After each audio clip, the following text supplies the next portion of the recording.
Welcome back to Third Man In. I'm Zack Phillips, and in tonight's post-game live stream, we're going to be breaking down game number 23 of the Toronto Maple Leafs regular season, the Battle of Ontario.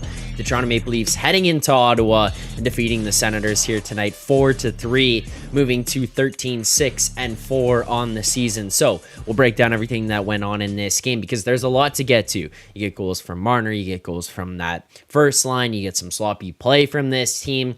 You get a weird start that ultimately ends up thankfully leading to a win, but on the back of Joseph Woll. Nonetheless, him having to have an incredible game here tonight to kind of propel them to have this opportunity or to even be in the game after that first 20 minutes. And then, unfortunately, Joseph Woll goes down. It did not look good. So off the ice he goes. In comes the backup goaltender. And no, it is not Ilya Samsonov because he's sick and hurt at this moment in time. So there's the off-season acquisition of Brad Treliving. Martin Jones comes in, pays off for the third period. I mean, you can't really blame him on that goal.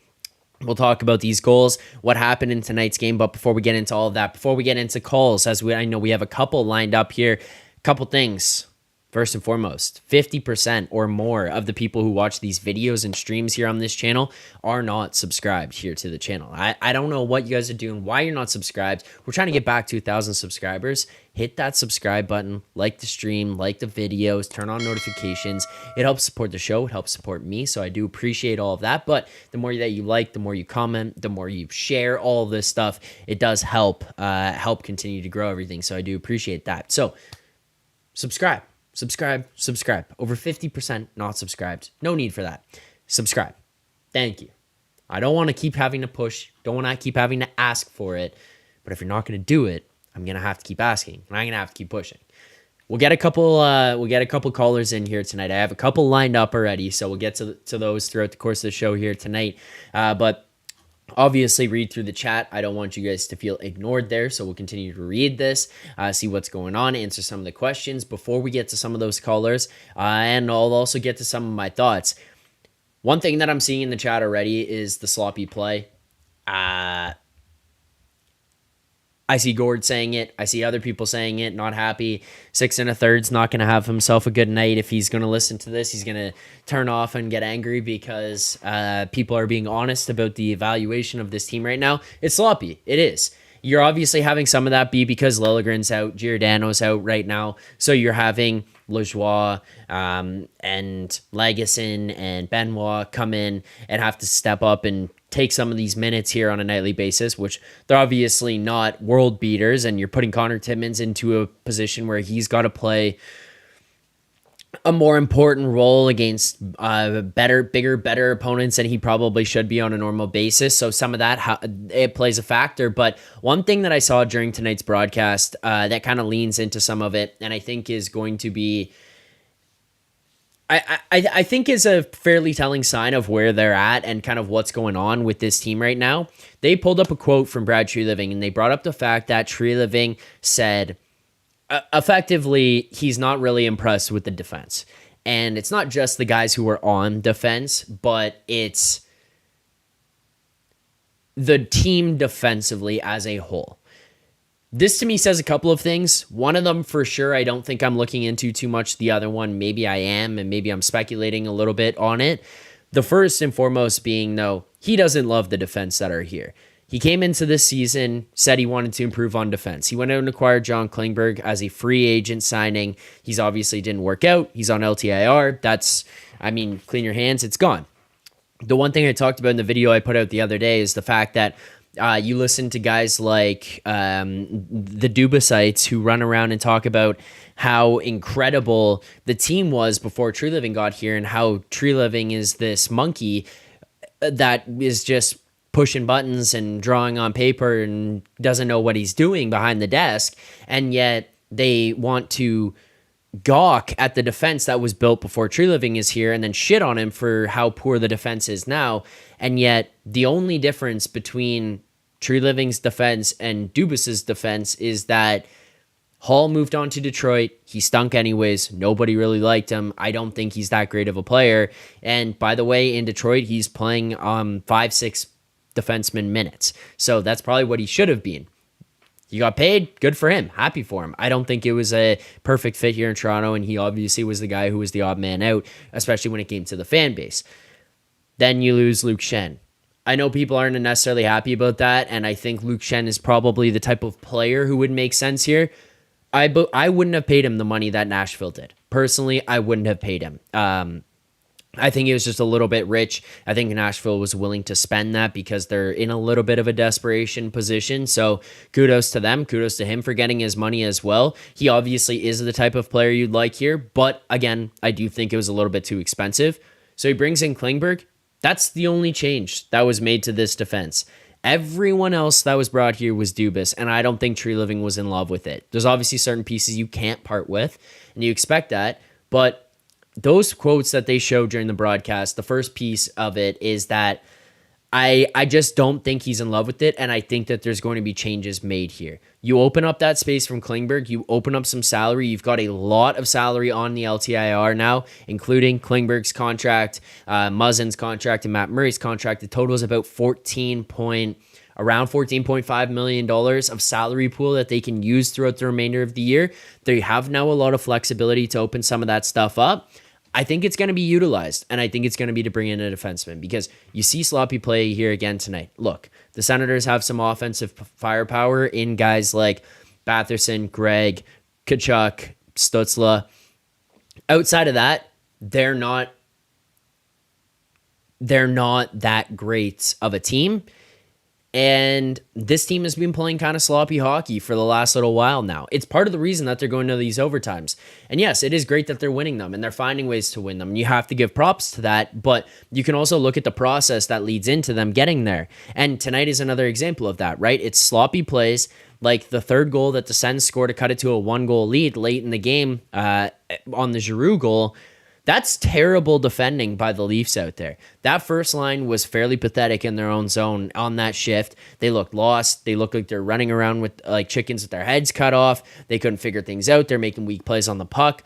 That's team defense. That's the team defensively. And this is where I'm going with the second point of this is that I wonder if Tree Living's looking down there, kind of shaking his head at a guy like Keefe and the way that he is kind of putting together a game plan on a daily basis and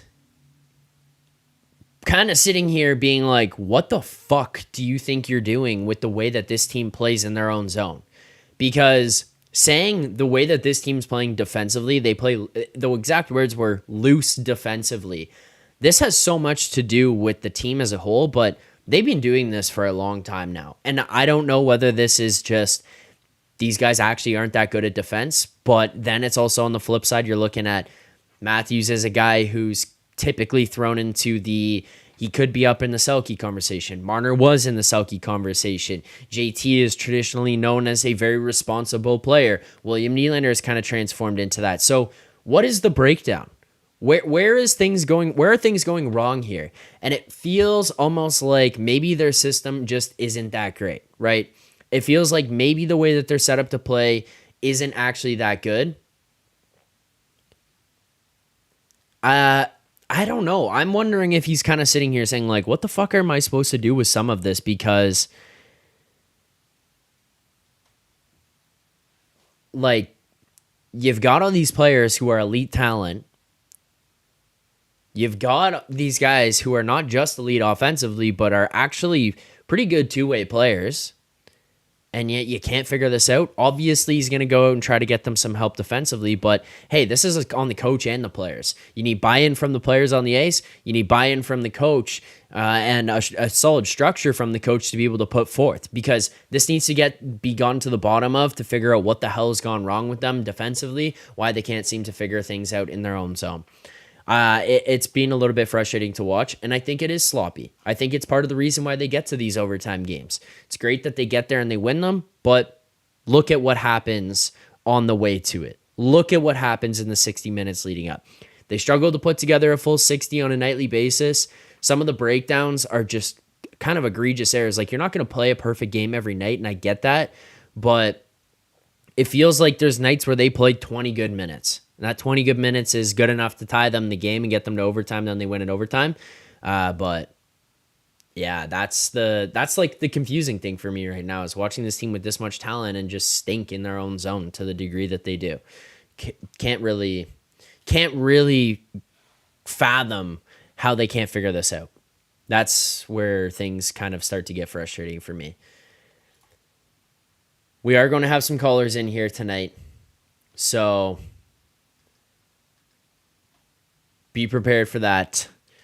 Have a couple throughout the show. Again, if people do want to call into the show, you are more than welcome to at any time. Just send me a message, whether that's on Discord or if that's on Twitter, Instagram, however you can find me, however you want to contact me. Please do so. We'll try to get some people into the stream to give their thoughts. But as we're waiting for some people to call in here, let's read some of the chat, see what's going on, see what you guys are thinking, and kind of where we're at as a whole.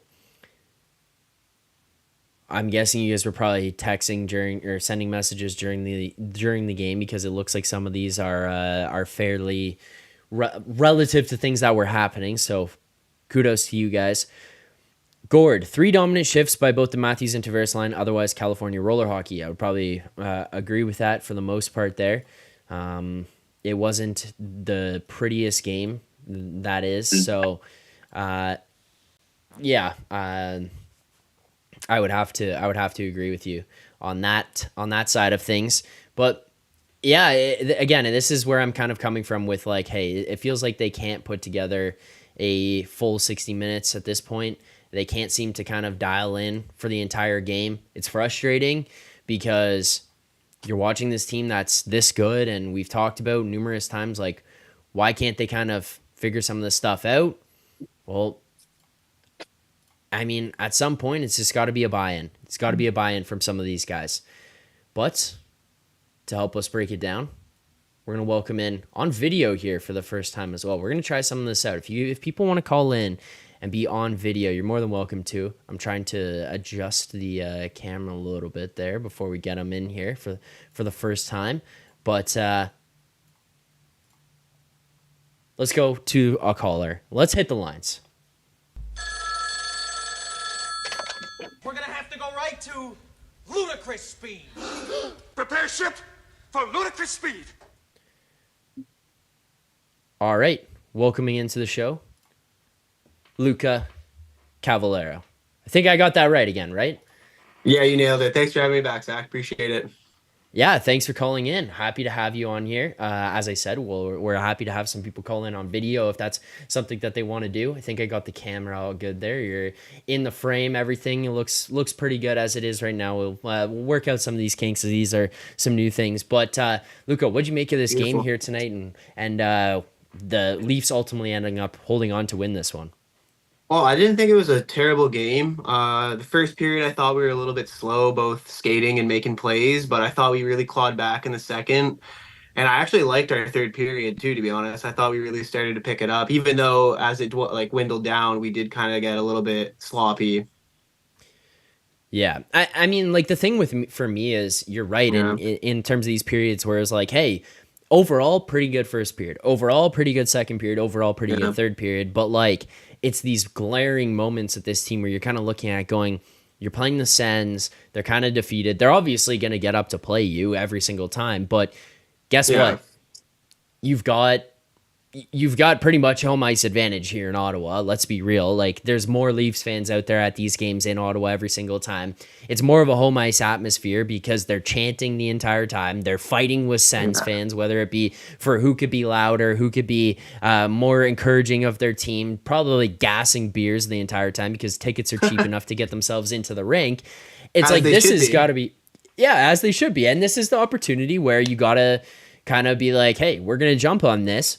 They obviously do, and you do win this game here tonight, but it's like, let's stop. If we're going to be one of these upper echelon teams, let's stop with these terrible moments where you kind of just like disappear, right?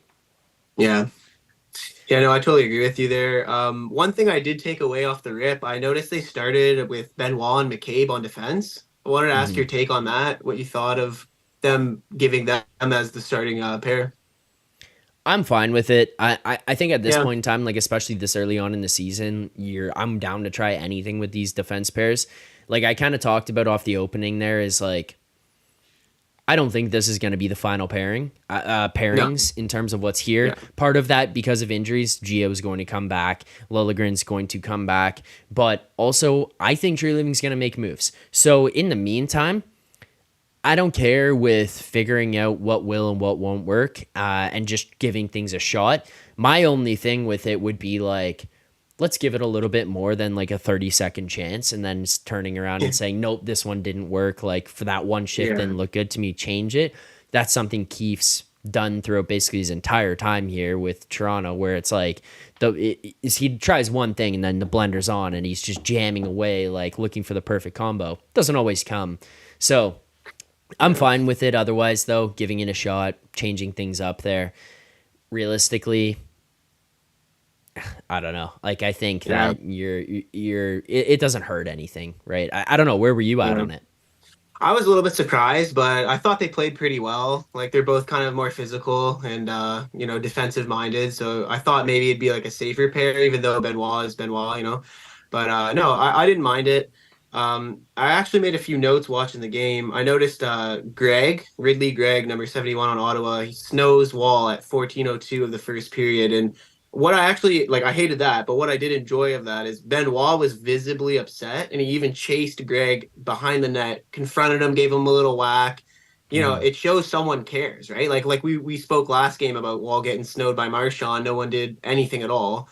So Yeah. I thought that was a nice little bit of a refreshing change for sure. But yeah, other than that, Benoit didn't have the best game, honestly, in my opinion. Like at the very end of the game, he took that really unnecessary high stick. He was trying to lay a check, but you got to be more careful, especially in the last seconds of the game, right? Yeah, that's the time. That's kind of the time where you got to like dial everything back a little bit. Yeah. Where you can play physical brand of hockey, still play your brand of hockey, but For sure. have in the back of your mind, it's like, all right, I got to be cognizant of not jamming a guy in the face here because we can't afford to go on a penalty kill at this point in time. Yeah. But yeah, I also do agree with you. The one thing I've noticed with him, Lagesson, and basically any other guy that they've pretty much called up at this point in time is these guys have a little bit of feistiness to them. They seem not afraid of anything. They're willing to jump in there. They're willing to defend guys. Kind of like that. I don't know whether it's just that's just naturally who they are, or if it's them trying to fight for a spot on this team and say, hey, I'm worth it here because I bring this. But yeah, it's kind of refreshing to see. The only thing is that's sad about it is like it's too bad it's these guys who are, I mean, I call it call-ups, but like maybe that's not the right word, but being called up, and it's like these are the only guys who can show some balls. Yeah, it's tough. I mean, like those are the guys that have to do something to stick around, I guess. But at the same time, you'd like to see it from a guy like McCabe, even who can be a little more physical, right? But Yeah. yeah. On the point of What did defense here, I saw a question from 6 and a third. He said, I like Timmins in general and believe in his potential. What about you, Zach and Luca? Luca, I'll let you start there. Like, you obviously broke down the defense here pretty well tonight. What are your thoughts on Timmins and his game and just him overall, I guess? Yeah, I like Timmins. I think he has a good kind of two-way game. He's a good puck mover. He's also good in his own zone. Yeah, I don't really have too much bad to say about Timmins. I thought he was a good acquisition. I think he's been playing pretty well since he got back from injury. It's definitely a positive to see him out there. He did take a little bit of a bad penalty there. I want to say it was in the second or third. I can't remember, but other than that, I thought he played a pretty solid, structured game. Moved the puck pretty well. Defended is pretty good too. What do you think? Yeah, Zach? I like him. I think he's fine. Yeah, me too. I think he built something up towards the end of last year. He's obviously more of an offensive defenseman. He struggled with injuries through his career, so it's kind of one of those, if you can get him with the right guy, if you can get him in the right role, he's going to be an effective player. He's not someone who should probably be playing a significant amount of minutes every single night or against tough matchups, but in your 5-6, in a more limited 12 to 15 minute role, or even less than that, he's probably a pretty effective player, especially for a guy who could jump in and man your second power play unit. I think he's a good player for that. He is, like Josh McDonald saying, Tim is your average $1 million player. He's good for that range, I guess, but still he's not great. Yeah, I mean, Right. Yeah. I think it's also like you kind of expect what you have to expect what you pay for. You're not paying that much for him, so you're not really thinking this guy's going to be a world beater anyways. But yeah, I do No. like Yeah. him. I'm interested to see as things start to roll. I felt bad because he had an incredible preseason, gets hurt obviously, and then that kind of put a stall on things. But yeah, I like him. I like him. I'm fine with him. I just don't think he should probably be put in the exposure or exposed positions that he's kind of being put in as of right now. So yeah, that's kind of where I'm at on that. Yeah, I totally agree with that. Yeah. What other notes you got for tonight? I have a ton of notes about Joey Wall. Actually, I thought he had obviously a fantastic game. Still talking in the first here, Joe Wall, massive glove saves. Glove save sliding post to post to stop Vladimir Tarasenko, who's a great Yeah, shooter. And he's making these desperation saves. Like he's making them look easy too. Like he's yeah. exploding from post to post. He knows where the puck's going, and I was really, really impressed with his game. I'm so sad to see him go down with injury. Even he went down with injury in probably, I would say, his best NHL game of his career. So that stings for the guy, but I'm sure he's going to be back in no time. So hopefully he does do that. Yeah, yeah, I'm gonna continue to look throughout the stream here tonight and see if we can figure out what his injury is because Yeah. that was pretty unfortunate and he did look like hurt, not just like sore. So interested to see. It's a non-contact injury, right? Like you see him, Yeah. nobody hit him, no puck hit him there. It's obviously a leg injury. I at first thought because of the camera angle, it hit him in the side of the head. Then they show the replay, it hits him in the wrist. So I'm thinking wrist, and then they're showing him getting carried off the ice. I'm wondering what the fuck is going on. Like I can't figure it out at all. Yeah. That guy was no, I totally incredible agree with tonight, you. though. He No, he was was. outstanding. Like this was genuinely a game here tonight where the Leafs probably didn't deserve to win just based on the way that they had played leading into this one in the first two periods. And you look at the shots, you look at the goals, like expected goals for the Sens, the opportunities that they generated, the high danger chances. Like you want to talk about sloppy play as well here, Luca. Talk about the defense just losing people behind them and forgetting that there was 5 Senators on the ice and only 4 in front of them because there's a couple opportunities for the Sens. And guess who's back there every single time? I mean, obviously the Josh Norris goal works out for them off of the breakaway, but like Right. for the next 3 breakaways that the Senators had tonight, Joseph Woll was right there to stand up and say, no, not tonight, not this time, making 2 of those saves. Like you bring up the one in the first period against Tarasenko. Yeah. I believe it again was in the third period that he does it yet again, sliding across, making a one-time backdoor save. And guess who that was on again? Vladimir Tarasenko. Like, Right. not something to put lightly, as you're saying. Like this guy's a good Yeah. goal scorer, he's a good shooter, he's someone who's a strong finisher, and for it to happen once is like, wow, what a save. For it to happen twice on the same guy in the same game, pretty impressive Yeah. stuff. And he truly was the reason that this team had an opportunity to win here tonight. If it wasn't for him, this probably could have been chalked up to a Leafs loss. Yeah, honestly, you said it best, brother. Like he made some stellar saves, and to put it lightly, Brady Tkachuk and Matthias Joseph are the guys going on breakaways here. That's completely a defensive lap. Those are not fast skaters in this league. Like, sure, they're great skaters in general, but to let those types of guys get behind your defense twice, like I don't know, man. Like I don't know if it's I don't even know what to say about it, honestly. I was surprised to see both those guys kind of flying in front of our defense like that. Yeah, But and I did actually make that's it. what I'm talking Oh, about, the sorry. sloppiness, though. I'm just saying that's what I'm talking Oh, about with the totally. sloppiness, right? Like, it's Yeah. like you can't have those moments where you're letting these guys in behind like that. Yeah, I know you need to know where everybody is. But I did actually make a note. 18 minutes into, or 18 minutes on the board in the third, Matthias Joseph skates into the crease with the puck. Joseph Wall spreads both legs to stop Yeah, Matthias Joseph, sorry, in the crease.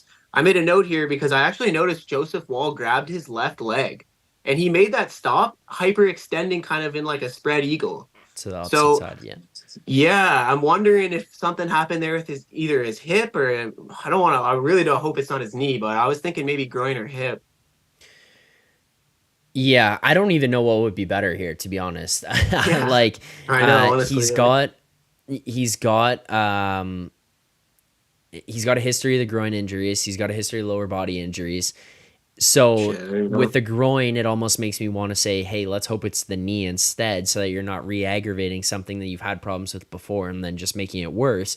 But then at the same time, it's like, all right, it's a goalie. Do you actually really want the guy to have a knee injury instead or a hip Right. injury instead? Probably not.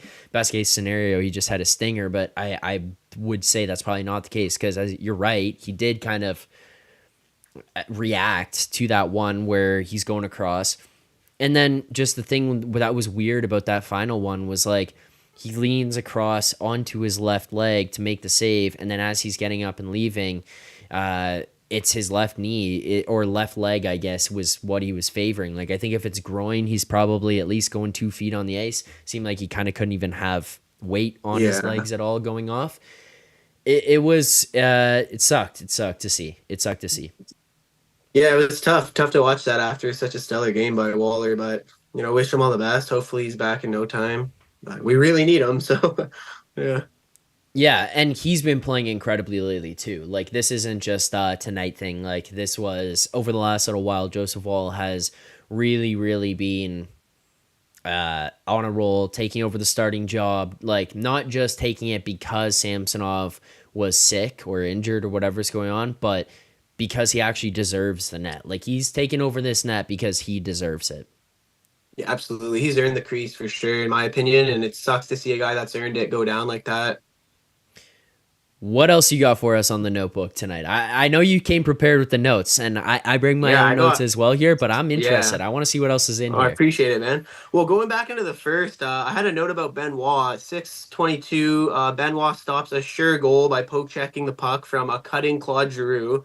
Yep. As he's about to shoot into the open net, Wall was down and low, but it didn't look like he was in the right spot in the scrum to stop it. So I honestly think Benoit pulled him out of a goal there, which, you like to see your bottom guys. Well, I guess he was on the top pair, but, the call up guys doing some great work there. Greg, I hated this hit. Greg hits Timmins from behind right in front of the bench. That was with 2:35 left in the first. Yep. LaJoy, visibly upset, cross-checking Greg and followed him. That's the second call up now with a little bit of feistiness. I thought that was refreshing. Luckily, Timmins didn't hit his head. Did look like he clipped his chin a little bit on the edge of the bench there, but he was fine. 25 seconds left in the first. Greg fresh out of the box. This is touching on your comment of the sloppiness. Greg Yep. flies out of the box, causes a little bit of confusion. Like it looked like the Leafs didn't know who was going to cover who in that split second, which forced a bad turnover at the line. Also, Matthew Nyes, love the guy. Bad time to change. Takes a bad change. Chychrun picks up the puck, stretch pass to Norris. Norris scores on a breakaway, beating Wall 5-hole, unfortunately. Um, I just thought that was so sloppy with 25 seconds left. Like, how do you not know who you're covering with that little time left? And why? Like, yeah, you could be tired and take a change late, but 25 seconds left. Like, just kind of, take your man. At least stay in position. Like, or at least wait a couple seconds to take the change. Seemed a little rushed to me, but shit Yeah. happens. I'm And not gonna. Yeah, sorry. I was just gonna say, like, this is what frustrates me with this team is like the mental lapses like that. Like they happen, and Yeah, again, nobody's going to play 100% a perfect game, and I completely understand that. It's just like when you watch these teams that are seriously competitive teams and teams that you genuinely look at and think, yeah, this team could win the Stanley Cup. What I'm talking about is teams like Vegas, Colorado, Dallas, Florida. Those opportunities are mistakes that generate opportunities for the other team are so few and far in between that it's just like it's not really a thing where you're having to worry about that. And then there's also games where they just don't have those.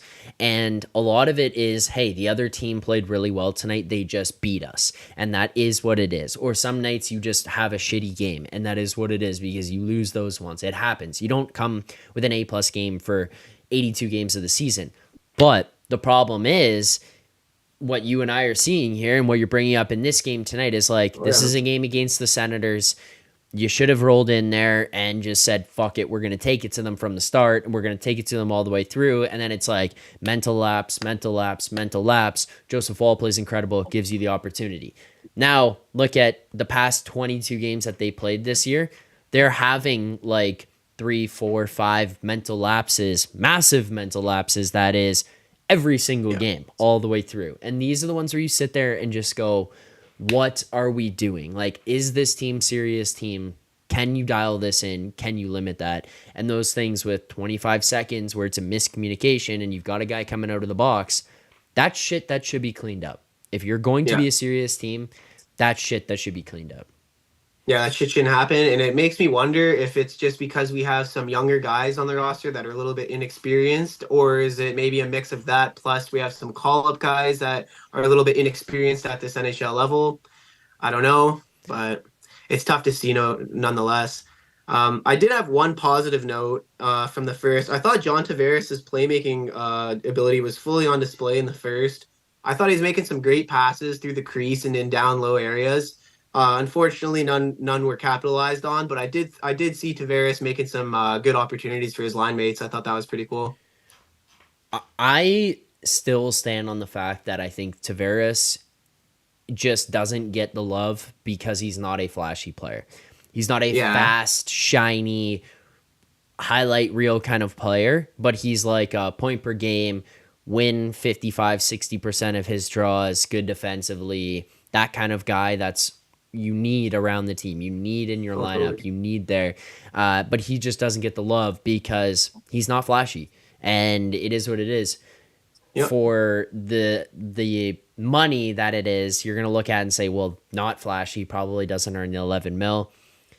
Maybe. But, I mean, he has those moments and he has these games with, like what you're saying, where, hey, those are good plays and those stand out and those are important plays because he's generating shit. And even on the Camp one, that's him hustling behind the net, making good plays, creating space, kind of creating some confusion in front, throws the puck out front. Now, mind you, I don't know how the fuck that one ended up going in and David Camp flexed his offensive ability, but starts with a good play from Tavares there. Yeah, no doubt. That was a nice backhand pass. Kind of looked like he didn't even really look too much either. So that just goes to show, again, his playmaking was totally on display tonight. I did have one other note from the first, nothing crazy, but just that the Leafs looked a little slower than Ottawa in the first, both with their skating ability and their setting up plays. I thought the passing was a little hesitant in the first. They did clean it up, though, throughout the game, but I did have that noted for the first. If you're cool, I can move on to the second period. I have some notes from there as well. Yeah. Obviously 18-18, Marner answers Nurse's goal. Oh, that's not supposed to be Nurse. Sorry. Answers the goal with a breakaway snipe of his own. Great stretch pass from Morgan Riley. Thought that was a fantastic look. Marner takes the snap and beats Forsberg, blocker side high. Great shot by Marner. You love to see that. 15-15 in the second. Leafs let up another breakaway chance to Ottawa. This is what we were talking about earlier with the sloppiness. This time it's Brady Tkachuk actually gets a breakaway but misses the net. Hits the crossbar a little bit over Wall's glove side, so we got locked out at least there. That just kind of bothered me though. Like Brady Tkachuk, like you don't think Brady Tkachuk as this like silky, fast skating guy. That's just purely like someone didn't mark their man and he got behind our two defensemen and took off, right? Like, yep. Tough to see that. I got 15:08, another incredible post-to-post glove save by Joseph Wall, absolutely stoning a wide-open Vladimir Tarasenko. That was obviously amazing to watch. Like, that was just, wow. That got me a little bit off the couch. And then I got a 13:01 in the second. Nylander curls behind the net and feeds Matthews in the slot. Matthews unloads a one-timer and just grazes the post bar and out. Yeah, that was a beautiful setup, man. Like, Nylander used his motion to get everyone to drag over to the side while Matthews obviously cuts to the other side of the hash mark. You would have loved to see that one. Poor Matthews, he's kind of, not bearing his looks right now, but he's getting his looks, so it'll fall for sure. Give him time. Yeah. Do you want me to keep going? I don't want to just talk over you. No, it's. I mean, I'm You're good. Cool? Yeah, like in terms of like what's going on with Matthews there, I just don't have any pushback on anything that you're saying. I agree with it pretty much here. So I'm like Matthews. I do think it's going to come. The stretch pass from Riley was great. It's in transition. You recognize the play, recognize some spatial awareness. I'm not going to touch on the Tkachuk breakaway thing again because I think you nailed it, and I think I kind of talked about it again. Sloppy, right? Like this is just because I looked and I was like, oh, the defenseman fell over, but then I watched the play again. It's like fall over or not, he was not in position to cover Brady Tkachuk there. Like, he was away. Yeah. Yeah, he was gone on his own, anyways. And I was like, oh, like never mind. We got to see this again. He fell. And it's like, well, he was in the wrong spot, and so you kind of got to have that realization there. But yeah, I don't disagree with anything. So continue. Beauty. Okay, cool. So I got 9:21 in the second. TJ Brody stick checks Stutzel in the crease at the very last second, stopping him from putting in the puck behind a sliding Joseph Wall. I did note Wall's skate was just a second late, and I don't think that he would have had time to stop the puck. So I just had to note that TJ Brody pulling a goal out of our net without it happening there. 5:28 in the second. I got John Tavares falls with the puck at the Ottawa's blue line. This was the second breakaway of the period. Yeah, Matthias Joseph picks up the puck and bolts into Toronto's zone for a breakaway chance on Wall. Wall stones Matthias Joseph with a sliding, sprawling pad save. Unreal save. That was light, like electric. Wall is even able to cover the puck and blow the play dead. That's huge. There's no second chance, yeah, no rebound. I just noted Wall has been fantastic tonight, making Wall has been fantastic tonight, making high danger stop after high danger stop. You love to see it. I don't think we've had a goalie like this. I don't even know ever. Like maybe Frederick Anderson was pretty tight, like, but even him, not he led in some homegrown at stinkers. least. Yeah, Right? Yeah, not homegrown. We haven't drafted a guy like this. I don't know ever. So hopefully he makes his return, pretty immediate because we're gonna need him for sure. But yeah, anyways, pushing through, I got 3:06 in the second. Giroux crosses Toronto's blue line and makes a shot pass to Norris right in the crease onto his tape again. Wall instantly slides over and gloves it, blowing the play dead once again. I noted what a stop by Joseph Wall. Honest to God, that was yeah. fantastic. Yeah, that was Yeah, he had an crazy. incredible night. He really really had an incredible night. It's too bad that he got hurt there. Yeah. But yeah, he was amazing. He was amazing. He was honestly like that might have been the best performance I've ever watched a Leafs goalie do. And it sucks that it ended the way it did, but I'm fortunate that he wears our jersey at least. So he'll be back and he'll be hopefully better than ever too when he returns. I noted in 2 minutes 20 seconds in the second, Tavares behind the net, backhand pass to Kampf. Kampf in a little bit of a scrum in the net there, but he stuffs the puck past Forsberg for the lead. Like you said, no idea how that one goes in, but we'll take it all Yeah, day for sure. Yeah. yeah, Um, yeah, pretty much there. I got 109. Nye's battle and holds onto the puck while cutting down the right hand board. Nyes continues to protect the puck, uses his vision to spot Matthews cutting to the hash mark. Nyes passes to Matthews. Matthews takes a patented Matthews toe drag wrister, real hard shot. yeah. Unfortunately, Forsberg stands tall, makes the glove stop. I just really thought that Nyes had a good game too. Like he laid a hit in the first minute of the first period, and he was all over tonight. I thought he had a really good game. What do you think of Nyes' performance tonight, Zach? I really like Matthew Nyes. I like what he brings to the table. I like what he brings to that line specifically as well. The one thing that I think is that he is he's Matthews light. Like he's not going to be as good of a goal scorer. He's not going to be as effective in other areas of the game, probably defensively, that kind of stuff. But you could tell that he very much watches and takes pieces of Matthews' game and implements it into his Oh, own. for sure. I think that that's a strong thing to have because they train together in the summer. He's going to pick up on some of those skills. They have a similar build. They have a similar skating style. They have a similar shooting style. And if you've got a guy playing on Matthews' line who plays in a Matthews type way, I think it's going to be hard for teams to kind of manage because the thing is, they're both big, strong, heavy bodies.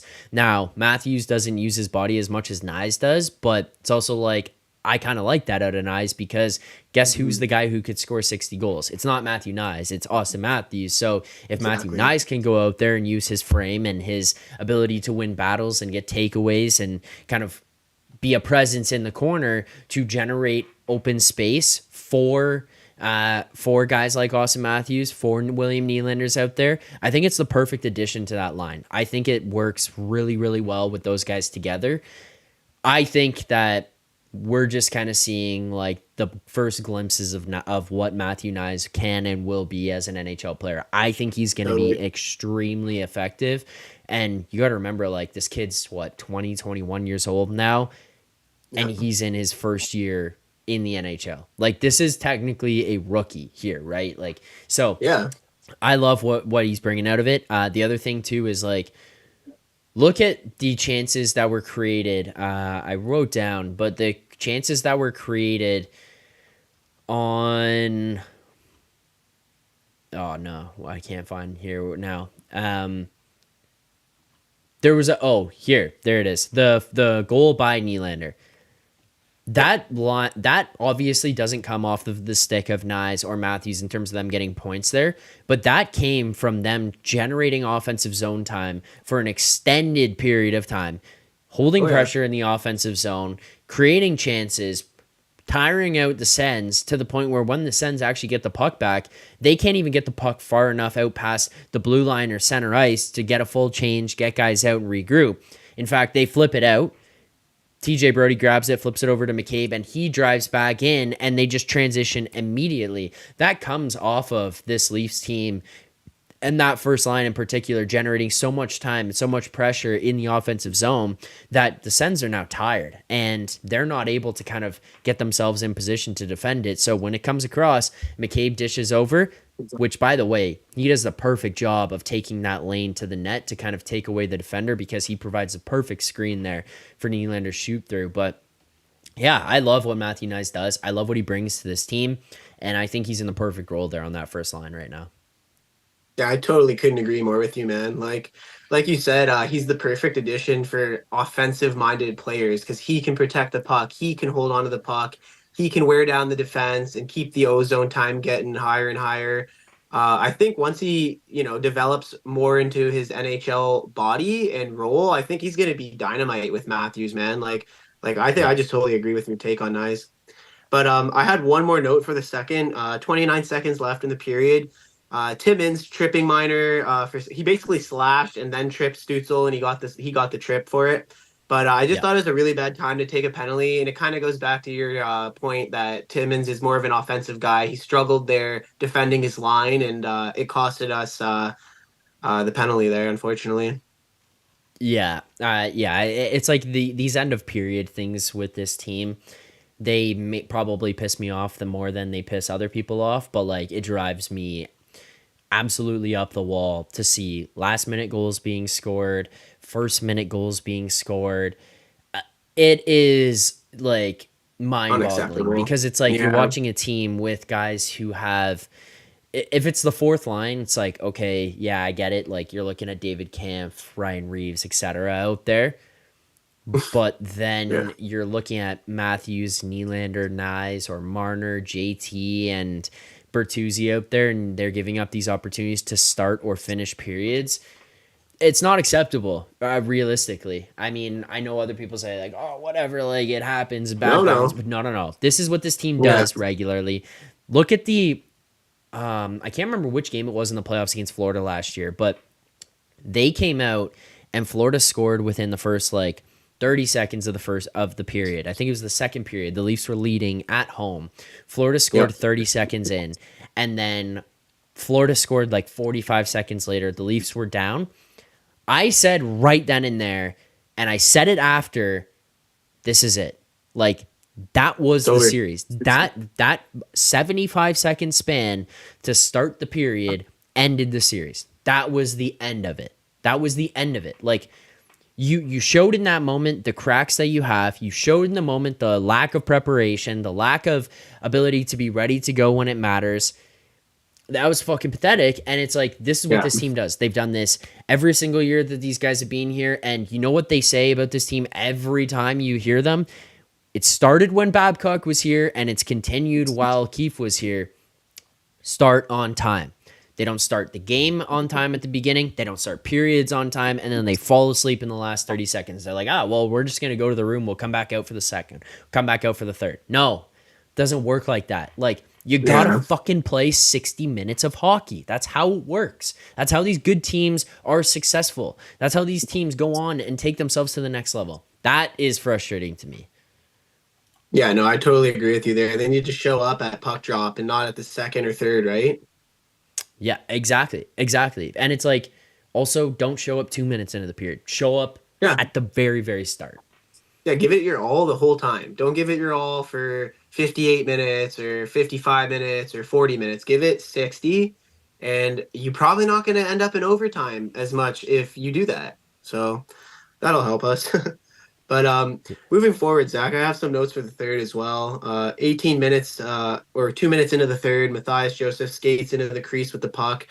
Joseph Wall spreads both legs to stop Matthias Joseph in the crease. I made a note.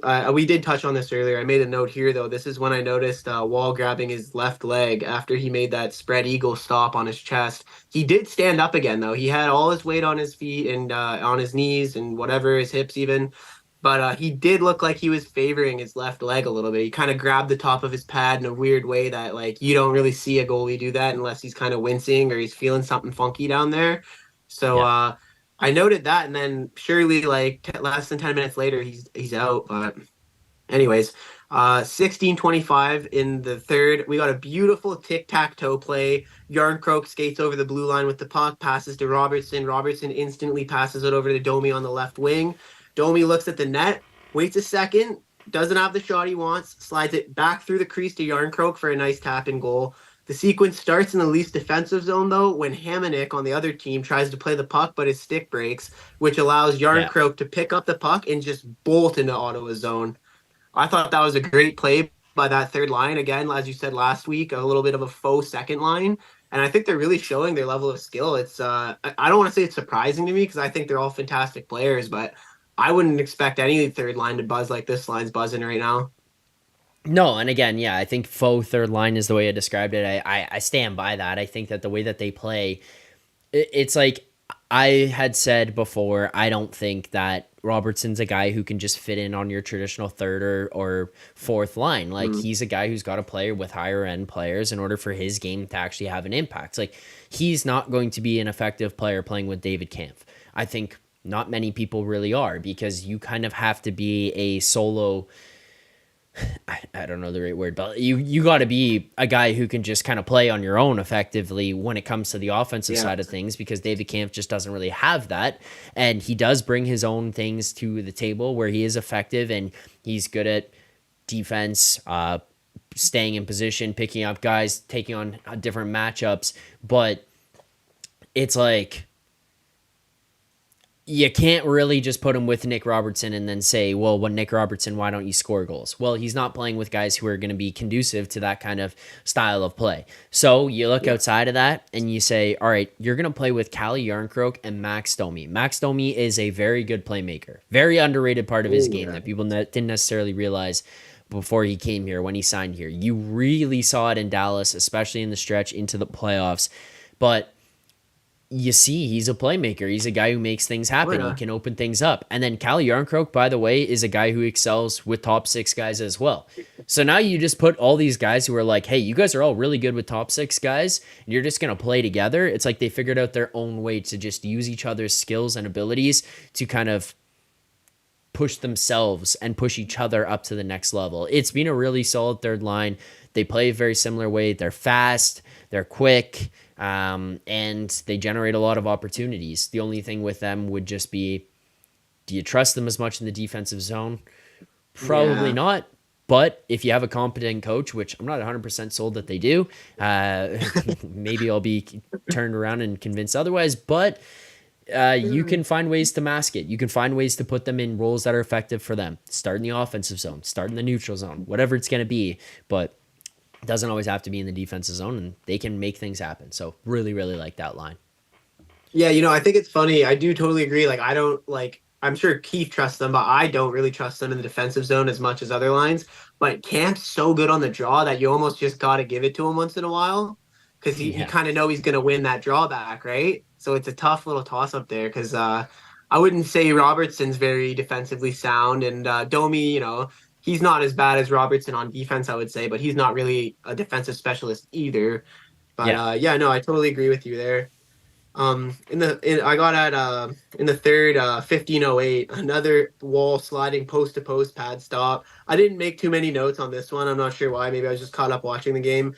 But I think this is like the fifth note I've brought up with Wall making an explosive post to post stop, and like, yeah, that's great. Like, we've got a guy that can do that. That's fantastic. But where Yeah. the fuck is our defense, man? Like he got hurt tonight probably because he slid post to post way too much.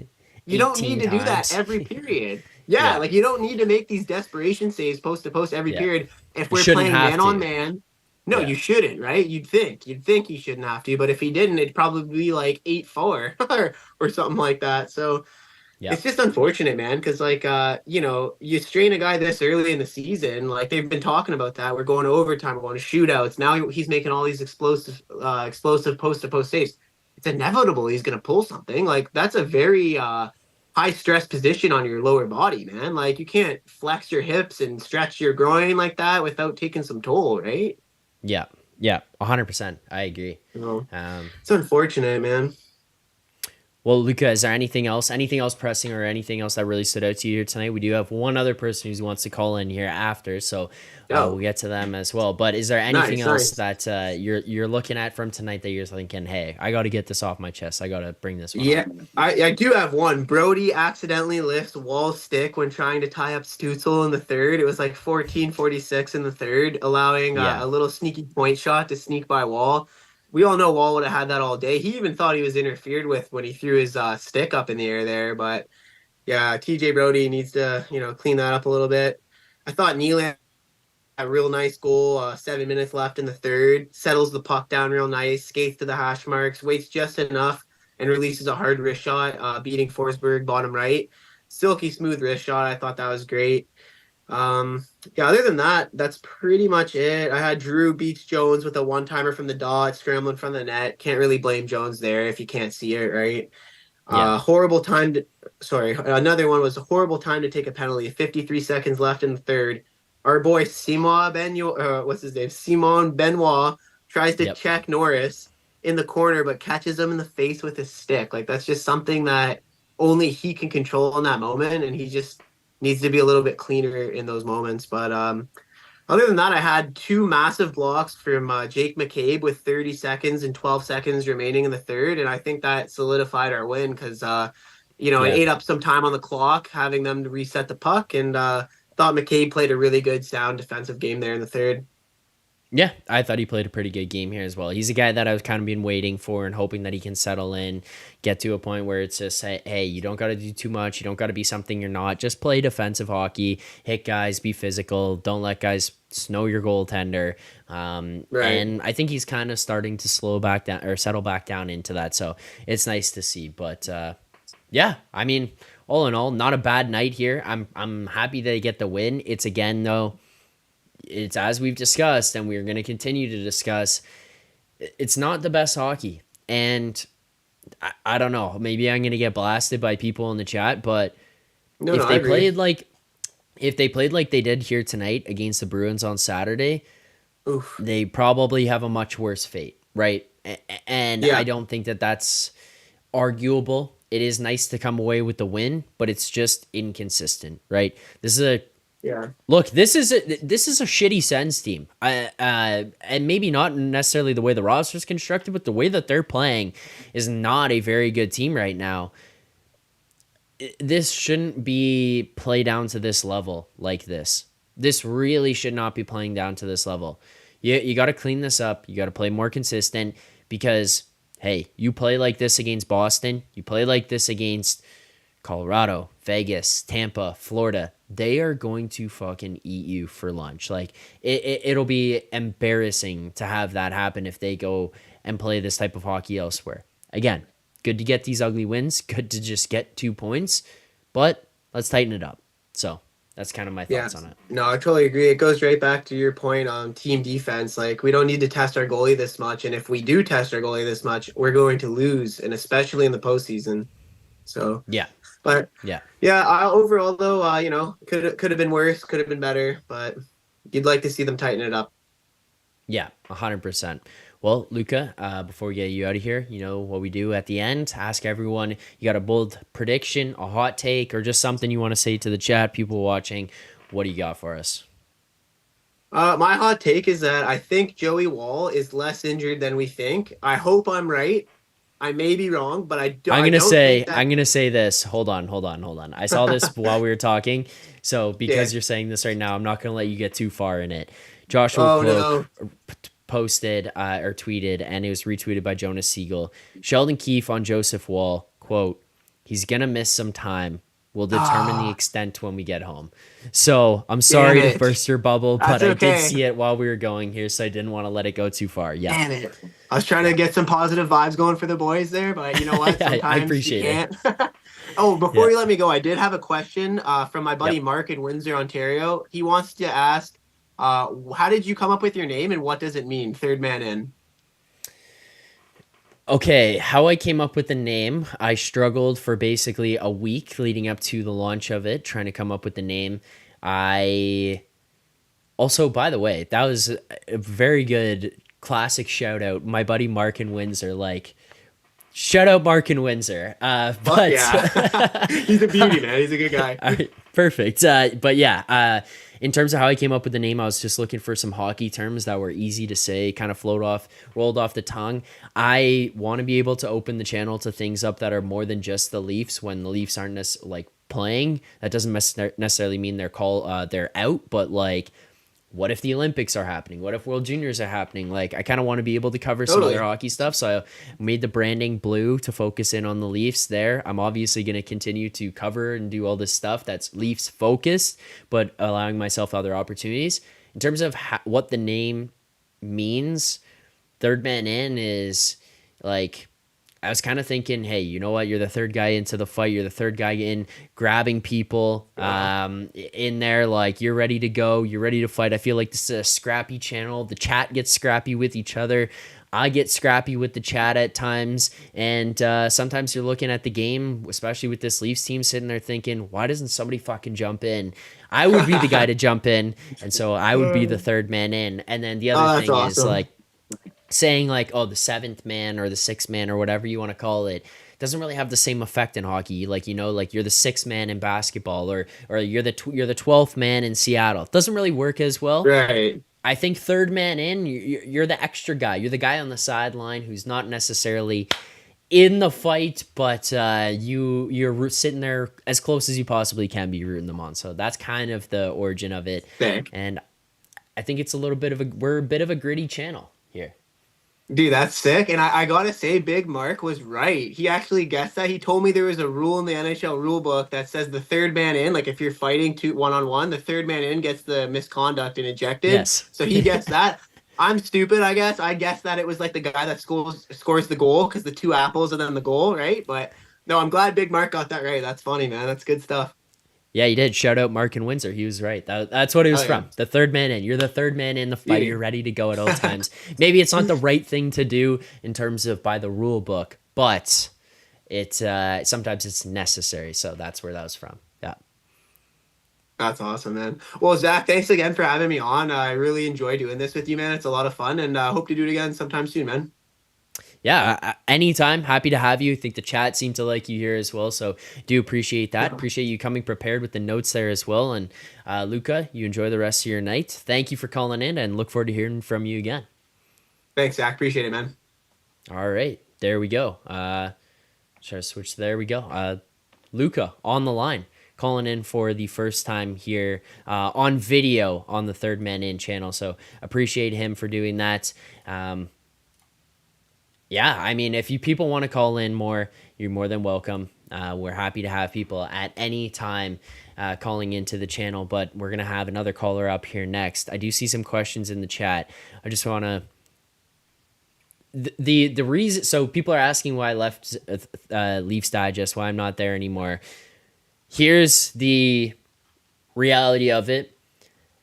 It was not my channel, technically. I was working for other people who had ownership of the channel. We saw things differently in terms of what we wanted to do with the channel. I'm sure you see the videos that are being posted there, and the fact that they're not the kind of videos that I make. They're not the kind of titles that I make. I think I can kind of leave it there. I think you guys understand what I'm saying. It's just not really the content that's for me. That was the content they wanted to continue to make. I didn't want to make that. I asked if I could take my channel or take the channel as I felt it was mine. And at which point in time, it just became the smart thing for me to branch off and create my own. it sucked because we were at that many subscribers. We had built up the community that big. We had the members. I felt really, really shitty because I promised you guys different things with the memberships. Some, like a lot of which I just couldn't honor once I left because I was no longer there. I didn't have access to the information. I didn't have access to the members and all that stuff. I wasn't able to build up all these different things for you guys here coming to this new channel. I promise that once we start to get it rolling again, I will bring these things back and try to make sure that you guys are very involved in the community and in the channel like I had before. But that's kind of the gist of what it was. It was time for me to start my own thing. It was time for me to have ownership of my own thing. We'll continue to build it back. I do appreciate everyone who's come over. It's also sucked that I had to start from ground zero at 0 subscribers again, but you guys did the work to find me, and I appreciate that. You helped other people find the channel, and I've taken note of that, so I do appreciate that as well. So thank you guys very much. Yeah, it means a lot because it was a grind to get to where we were before. Had to lose it and start back again. But yeah, I think we're going to build it back up. I see people here saying they'll help build it back up. So thank you guys. I did say we're going to have another caller. Before I get to that, I see we hit 50 likes here on the stream tonight. So as always, every 50, 100, 150, 200. That's what we do. Bring out the smelling salts. Also, shout out, I see Phenom saying, I am a proud member of the Zack Pack. I appreciate that. It's scarily close to like Whack Pack. So I don't know if this is like, maybe we are the Whack Pack, just with a different term in front of it, but I'll accept it. I'll take it anyways. Thank you guys for hitting 50 likes here on the stream. If you're not already, subscribe to the channel. I do appreciate that. Here we go. All right. You get it to 100 by the end of the stream. We'll do them again. All right. Guys, I told you we were going to have a caller. We got Luca on. Video appearance. Pretty cool to have that. If anybody wants to do that in the future as well, you just message me. You guys have been waiting for this one for a while. He's got his own intro. Let's hit the music. Don't go changing. Do it your way. Go down blazing. Don't go changing. Do it your way. Go down blazing. Sugar, spice, everything nice. Have a little class and do it right. I gotta say the way I feel. That's right. Buttercup, this is serious stuff. I love the people. You ready? Go. I don't get enough time in this show. I love the people. How's it going? Good to see you. Good to see you. Good to see you. How you doing? Lovely to look at and delightful to see. Love the hat. A wise guy, eh? You look good, really. You look good. Don't go changing. Do it your way. Go down blazing. Don't go changing. Do it your way. Go down blazing. Doing that one for the old grapes. Go down blazing. All right. There we go. Don't go changing. Do it your way. Go down blazing. Ladies and gentlemen, welcome to Gord's Corner. Gord, how's it going? Ohayou gozaimasu. You know what? Good morning. You know what I'm going to do? That's good. Good morning. Okay, Good morning. I'm going to start Ohayou gozaimasu. learning, and I'm going to start saying it every time you come on, and I'm going to start telling you. I'm going to start saying different things. We're going to be able to have full conversations in Japanese, correct? All right. Yes. Okay. Yeah. Okay, here's the question of the day. Yep. 大谷選手も決めてんですか？もうまだ決めてない。どう思いますか？もうニュースも聞きましたか？ Okay, so that's the question of the day. Has Ohtani made his decision whether to sign with the Jays or the Dodgers yet? I do not think so. Actually, Gord, I'm going to play this for you. I think you'll appreciate this. I saw this earlier today. I loved it. There's a guy in Toronto that I follow. He's a big Jays podcaster, a big Jays guy. And this is the video he put out, audio clip that he put out earlier today. You tell me how good the translation and the enunciation is. Okay. Canada ni kite kudase shohei. Did you hear it? Yes. Well, I do you know heard what he it. said? Yeah, the pronunciation is just horrible. But he said, please choose Canada, Shohei. Okay, all right. I had a feeling that was what was going on there. No one had translated it in the comments below, and I just sat there the whole time being like, I think that this is what's going on, but I don't know for sure. Ohtani has not chosen, but I have. Yes, Smile High 6, Skate 14 forever. That is who it was. Here's the thing. This is a Leafs show. We'll get to the Leafs. We got to talk a little bit of Ohtani.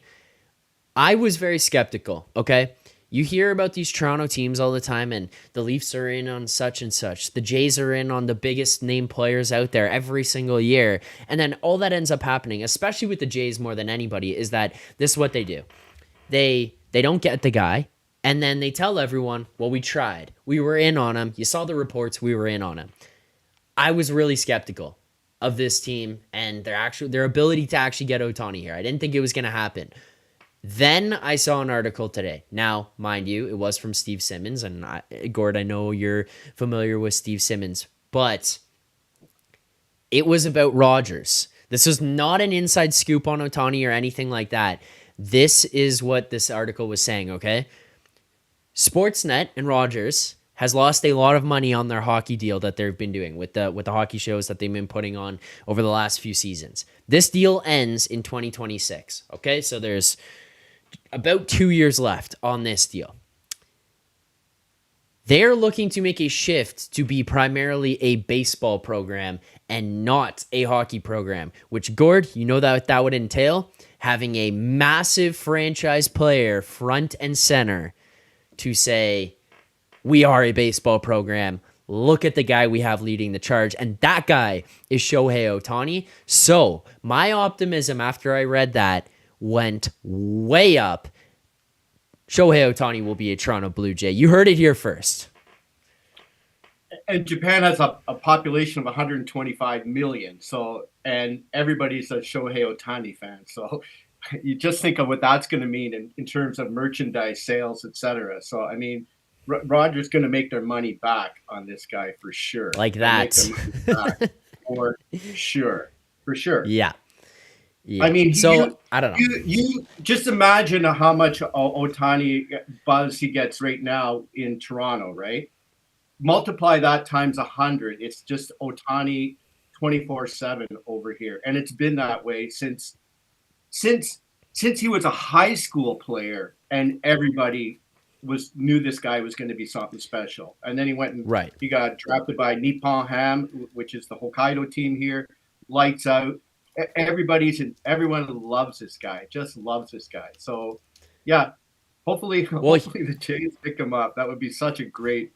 He would just destroy Skydome or whatever it's called now. Skydome. I'm still calling it Skydome. Yeah, Rogers Center. Yeah. He would just destroy that part. Yeah. Are you kidding me? I mean, I'm talking about his hitting, right? I'm talking about his hitting. I know. We're gonna have to wait a year to see if he's gonna be able to recover from that Tommy John surgery. But he is gonna be able to hit, and that is something that the Jays could really use, some clutch hitting. And that park, they just changed it too, eh? They made it a little bit more hitters friendly, I'm pretty sure. I think they brought in some of the walls, made it easier in the corners for hitting. So, hey, we'll see. We'll see. And I mean, look, Gord, you want to talk about fandom? On a selfish note, I'm sick of watching California Angels games over here. I've got the NHL I've got the NHL TV package over here, so I get every single NHL game, which is great. But I don't got the Major League Baseball channel. You know, I had to negotiate with the wife. It's $150 for either one, right? So she says one or the other, right? So I'm hockey all day long. But we get Major League Baseball televised over here, but we used to get the Mariners games because of Ichiro, and then we get the Yankees games because of Matsui. And now we're getting the Angels games because of Ohtani. So that's the broadcast way. If he's on the Jays, now I'm going to get all the Jays games. So you want it for a selfish reason. You want it because you want to watch the Jays again. Yeah, definitely want to see some Jays games over here. Well, and I mean, Gord, you want to talk about fandom and size of fandom. Japan aside, the city of Los Angeles has a population of about 3.89 million. The country of Canada has a population of 38 million. And I don't know if other people are familiar, but there's no other team in Canada. So you're going to get the country of Canada behind you, Shohei. I don't know if that's enough of a sell job, but one of the most diverse cities in the world, 38 million people backing you across the country, plus everyone in Japan. Japanese community in British Columbia. There's a lot of Japanese in British Columbia and in Alberta, actually. Quite a few. This guy's going to be a fan favorite everywhere he goes. But that's talking Jays. That's talking Ohtani. Gord, I know you didn't call in here just to talk about that. Let's get to the Leafs, what you've seen over the last little while and what you saw here tonight. I'm going to give it to you. I'll give you the floor here. What's on your mind? What are you thinking? How are you feeling about this team right now? Okay, so let's touch on, like, I haven't talked to you in a few weeks, so let's go over some of the things I've been noticing that I'm really concerned about. And I think the last time we talked, I think that was the first time that I suggested that I'm not fully confident in Keefe as coach anymore. And I was up to that point. Up until this year, I kind of supported Keefe. I supported him. But now there's a few things that I'm not liking that aren't getting corrected, which I think a coaching change would resolve. And here's a few of the things that I don't like. And I mentioned this the last time. There's too much cheating on offense. Like, what I mean by cheating is on the breakouts, the forwards getting too far separated from their D, not coming back deep enough on the breakouts, and consequently you're getting turnovers with the forwards on the wrong side of the puck. And so you're getting not only turnovers, but you're getting turnovers that result in odd man play. So that's one of the, we're talking about the slop. Here's the slop that I'm noticing is far too many turnovers at either blue line. And that's as a result of this east-west passing stuff, these little soft chip passes, east-west, just at the blue line. People know what I'm talking about, east-west. I'm talking about sideways rather than north-south, going towards the other team's end, right?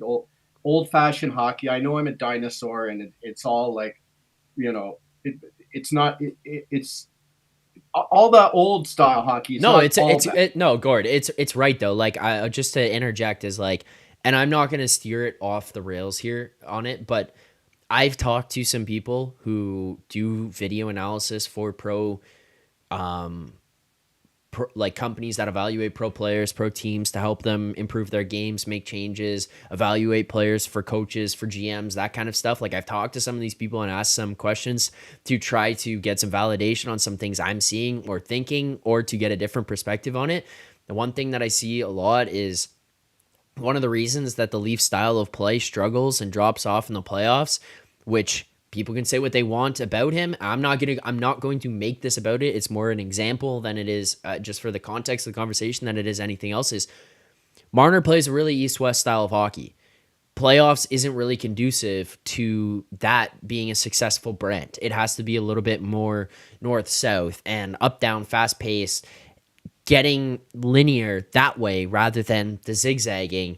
And Marner's not the only one who does this, but it is like, that's why his game kind of drops off when you get there. That's why some of these other guys, that's kind of why a guy like Nylander seems to do well, is because when he gets to the playoffs, he's like skate from where he's at on the wall to right down the other end and then just right back. And like, he just kind of goes up and down, and all of a sudden he seems to have a successful brand. But like, feels like there's a lot of east-west going on in the rest of the game. I do agree with you. I don't think that's old school. I think that that's like, maybe it generated from there, but I think that that's just a good evaluation of the game. Well, it's old school hockey, and there are some things that, of course, like hockey changed when in 1972, when Canada got their hat handed to them by the Russians in that first part of that series, and all that turning back, the kind of plays that you see in soccer, right? You You don't see a play, you bring it back, you bring it around, you bring it. So all that curl back stuff, the Russians brought into hockey. Gretzky emulated that. So he did a lot of that stuff. That carried over into all the international tournaments started ramping up. And that carried over into Canada became a kind of Canadian hockey became a hybrid of like old style Canadian style and the Russian, for lack of a better European, the Russian style hockey, which is curl back, possession, keep the puck, keep the puck, keep the puck. And I know Keefe wants to play that kind of run and gun. Like that's Dubas was big on that kind of hockey, which is why Keefe was his guy, right? They want that run and gun hockey. But the problem with that is you get guys blowing the zone way too early. There's the forwards and the D are getting separated. The forwards and the D and the Leafs, you just watch how often that happens. And it's too far. And here's a good example of that. When it's going up the wall, when the D rims it up the wall, you'll get a contested puck where the forward and the D are 50-50 on the wall. If the forward is just reading that sooner and getting to lower on the wall, he's going to make that play unscathed. The pinching defense isn't going to come that deep. And then he can get possession of the puck and make a play, but they're not. They're cheating. They're trying to cheat. They're trying to stretch it out, and then they're getting separated, and the puck stays in the zone. The puck stays in the zone. And then they're making these east-west passes at the opposing blue line, which you think, oh, okay, well, that's fine. That's fine if you don't got everyone going the other way and your defense who want to join the rush on the opposite side are driving, and then you're doing this little soft sideways pass that gets picked off, and next thing you know, you got a 2-on-1 or a 3-on-1 against. Happen again and again and again and again and again. That's the slop I'm talking about. That's the number one issue. Here's this next issue. Forecheck. Soft and tardy. Tardy AF. They're playing dump and chase. So when they decide they're going to play dump and chase hockey, it's dump 1001. And don't chase. Yeah. 1003, 1004, the puck's back going the other way. Yeah. It's like where is the intensity? Like get in on the forecheck, not sustaining a forecheck. Where is the sense of urgency, right? When they're getting in, they're trying the that's what I said about the California roller hockey. They come in and they try to come on the outside and just tap the puck by the guy so they can steal the puck and get a chance on net rather than going through. And I'm old school guy. I'm not talking about screaming the guy through the boards, but just lower the shoulder, separate the guy from the puck so that the second guy can come in and pick up the puck. You got to have those two guys aggressively. The first, I see so many times that first guy gets in on the forecheck. There's no support. Where's the support guy? He's hanging around the slot or something. No, you get in there. Let F3 come in and take the high and take the shot on the turnover once again and again and again and again and again. This soft, tardy forecheck, big issue. That's since the last 100%. And Gord, look, this is a thing that falls to the wayside in the playoffs, and people are the thing that this is what kind of pisses me off, right? Is when I am demanding more out of Matthews, Marner, Nylander, Tavares, and I'm saying hey, you can be more physical, be more engaged, people are like, oh, you want them to kill people or run people over or fight guys? It's no, but you know what Marner does every single time? Okay, every single time is probably not the right way to put it, but what he does most often when he goes into the corner after a guy, poke the stick, skate away. Matthews, poke the stick, skate away. How many times have you seen John Tavares finish a check on a guy? It feels like it happens once every 10 games maybe. The point of what you're saying is it's not about running the guy through the glass. It's about making the presence felt. It's about making the guy know that he doesn't have time. Because you know what also builds up in people's minds? If you go back there and Austin Matthews comes down skating on you, and the first time you look at him and you go, wow, this is a big, heavy body. And if I stand here for too long, holding onto this puck for too long, he might run me through the glass. So the first time you hold it, he gets close and you pass it, and he does the little stick swing and loops away, and you go, okay, well, maybe I got away with one there, but didn't do anything to me that time. And then the next time you go back and you get the puck and you look over your shoulder and you see Matthews and you go, maybe I don't have to take that long. And you take an extra second and he slows down because he's not going to come in and hit you. And you go, okay, I got a little bit of time. And now the next time you go back into the corner and you pick up the puck and you turn around and you see Austin Matthews coming in over your shoulder, you stop the puck, you turn around, you face up ice, and you say, I've got all the fucking time in the world because this guy's not going to do anything physically to me. And yeah, over time, is he going to come in and is he going to have takeaways and be able to lift a stick? Yeah, he's a crafty, creative player who can do that. But it gives the guy a little bit more confidence and comfortability back there because he's not going, oh my God, this guy's going to hit me as soon as this happens. You know who is going to hit you every single time you go into the corner to get the puck? Nathan McKinnon. He's going to try to put your head through the glass, actually. He's not just going to try to bump into you, right? You look at a team with a good forecheck. Boston, Florida, Vegas. Heavy. Look at their game, and what does it mean to have a good forecheck? First guy in takes the guy. Second guy in picks up the puck. Right. And it's again and again and again and again. And it doesn't matter. First line, second line, third line. It doesn't matter. That's the way those teams play. First line, too. First guy in, heavy on the like not even trying to pick off the puck or anything. Taking the guy, separate the puck. Take the guy, separate the guy from the puck. Second guy in comes in, digs it out, and then you got F3 in a good position, right? Even if you lose that battle, you're in a good, safe position. F3 is up high, like the third forward in on the play. He's up high in a good position. Turnover, you get the puck. He's in a good position to get into the slot and pick up a pass. The guy who has just separated the guy, he can move from that guy and go to the front of the net. Watch the teams that play that type of hockey. That's the kind of hockey that translates to the playoffs. That's the kind of hockey. Now, it's hard to maintain that kind of hockey, but over an 82-game schedule, but they have got to find that kind of game, or no matter how talented they are, they can't do that, then they're not going to be able to succeed in the playoffs. You can't play the shinny hockey, the roller hockey that they're playing now. You can't do that. You can't. Mm-hmm. There's going to be nights just because you're so talented. You're going to have some spectacular goals and you're going to look good, but that's too loose. It's way too loose. And 100%.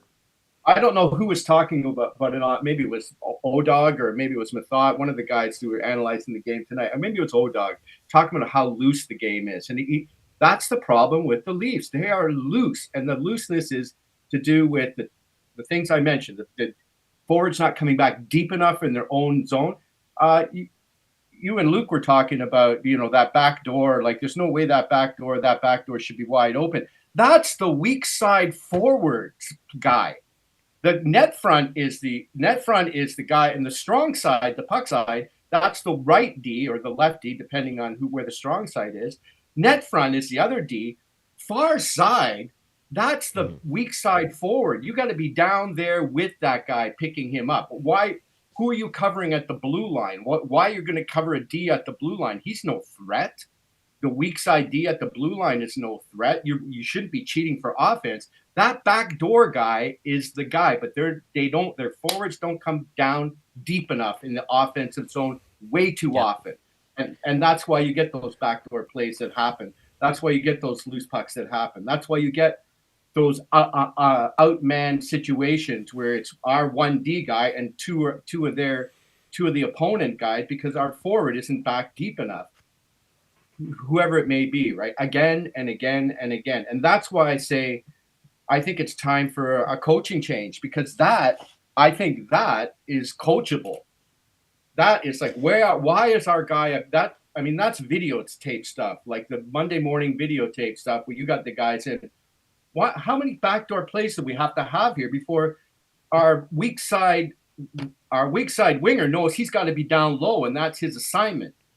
Yeah. How often? No, I agree. I mean, again, this also ties into some of the stuff too, where you just see these stupid things that go on where it's like, I don't know if it's a lack of communication. I don't know if it's a lack of buy-in. I don't know what it is, but it's like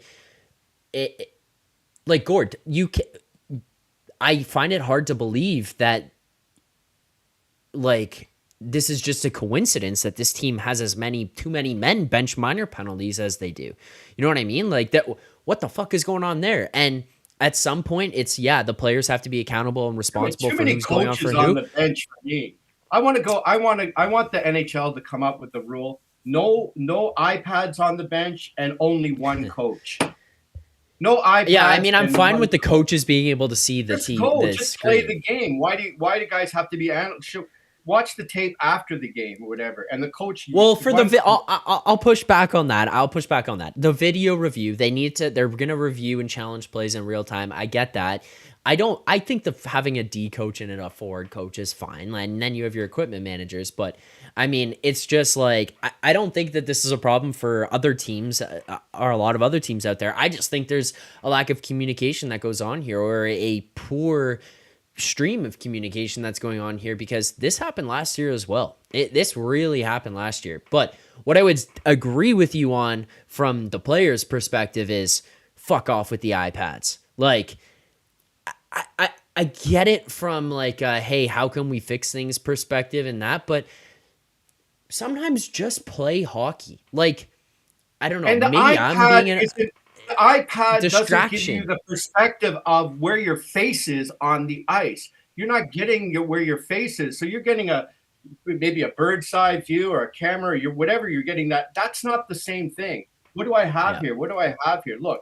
You have a memory. You can't think back 30 seconds to what happened. You don't know what happened there.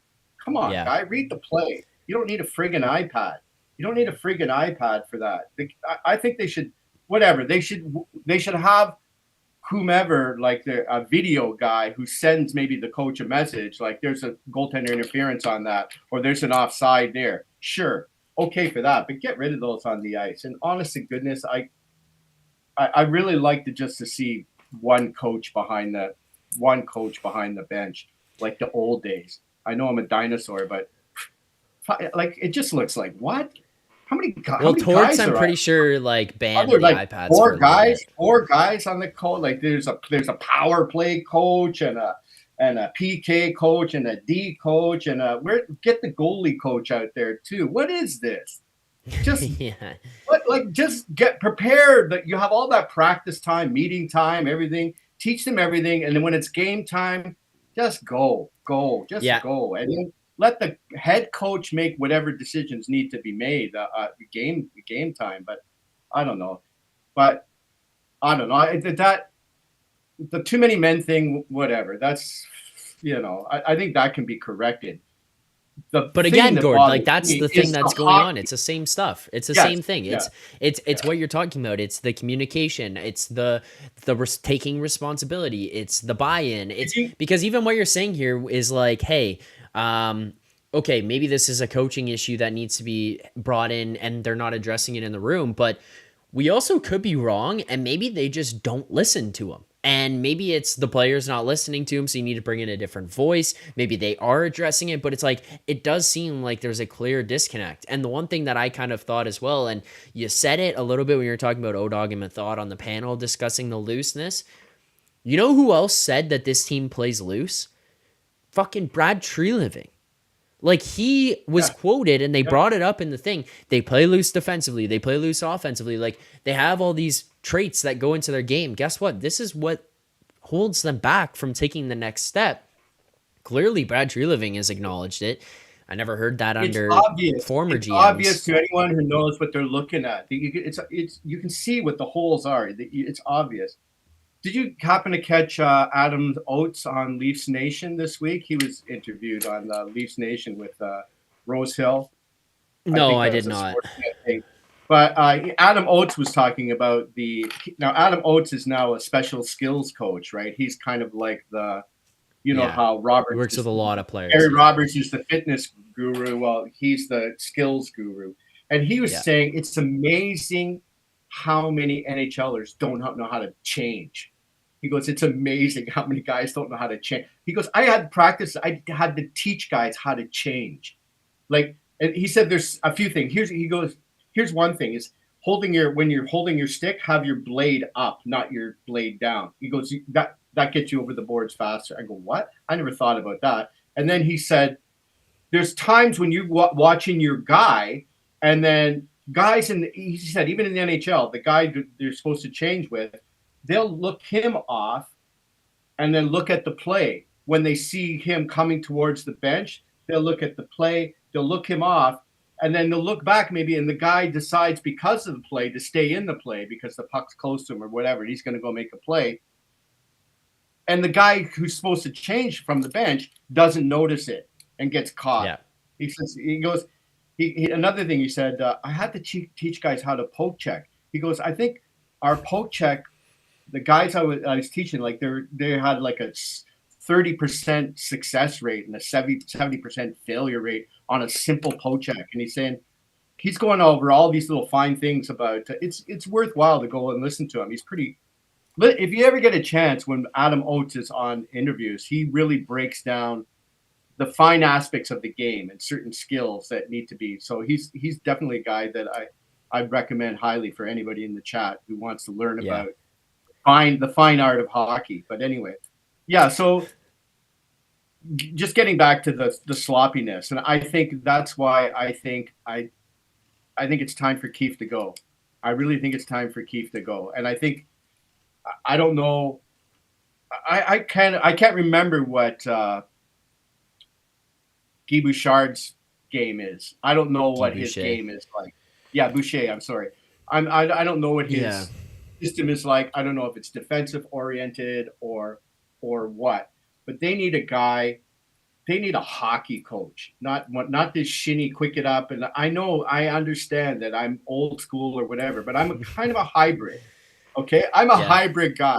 Look, the youth program I run here, I run with Vasily Perevukin, who was a gold medalist with the Russian team. He was in that 87 Canada Cup. He was D on that team. And trust me, there's nothing more flow and that type of hockey than the Russian hockey. Okay, they're the ones who started. They're the ones who perfected all that stuff. Yeah. But the Leafs have got to get more hockey into their game. They've got to get more hockey, meaning north-south hockey, more sustaining forechecks, forwards back deep and committing to defense first in their defensive zone. I mean, they have such talent. I don't know how they can't be convinced that, look, just play 100% defensive minded and you're going to get your opportunities with the turnovers from that defense. And that's when you can do your quick strike offense with your talent. That defense has got to come first. That's playoff hockey. And if they're not going to be committed to that, then they're going to be out first, second round. They're going to be Gandhi. Because by the time the third round rolls around, those are teams that are committed to playoff type hockey. And that's what playoff type hockey is. It's a grind. It is a grind. And I don't know if the Leafs have guys who are willing to grind that hard for that long. I don't know. It's a 2 months, every other night war, the NHL playoffs. Every other night, it's a war. And if you can't believe me, I know. You know, and it's like, you got, like I said, it's not about, this Cro-Magnon just running around and running guys through the boards. It's not that, but it's finishing checks and getting in guys' way, sealing off the wall, these things that I just see again and again and again. A couple of good plays tonight. I think Luke brought up, Nyes. I think it was the Nylander goal on the way out. He sealed the guy off on the board. That happened to a turnover in the neutral zone that they turned up the other way, that Kaber turned up the other way, dropped past to Nylander, nice little hesitation before the shot. Great touch there. But that play was set up by Nyes following up on the play and sealing that guy off, and that guy turning the puck over to the neutral zone because he had to get rid of it quickly because Nyes was on his butt there. So that was a good play. That play started out. I've been on Matthews for the floater hockey, the California roller hockey, around and around and around and around without finishing up. But he had about 3 shifts tonight where he was dominant, where he got in, and that I think that Nylander goal before it went out of the blue line, they had some sustained pressure on them. Both he and Nylander were in on the forecheck, created a loose puck, created a couple of chances on net. Then it started going out again, and that's when Nyes came in, sealed off the boards. They turned the puck over, it went back, and they ended up getting a goal out of that shift. Great shift. But they don't sustain it. It's like it's on and off. It's on and off, and it's on and off, and there's too much of that. It just they're just looking for cookies on that outside too often, and it just that's gonna haunt them. It's gonna haunt them. It does every year. Now. Yeah. You know, if it wasn't for Wall tonight, there's no way the Leafs had no business winning that game. The Leafs had no business winning that game tonight. Well, it should have. That game was like at least 6-3 or 6-2 game for Ottawa. If it weren't for Wall. If it weren't for Wall. No, I agree. And I'm putting it down more on the forwards than on the D.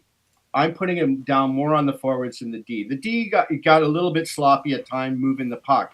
So I mean, Timmins got it's as a unit, right? Yeah, I mean, but they're a makeshift and they're doing the best they can. And I thought the D wasn't so bad. What's really bad is the forwards in the defensive zone. That's what's really bad.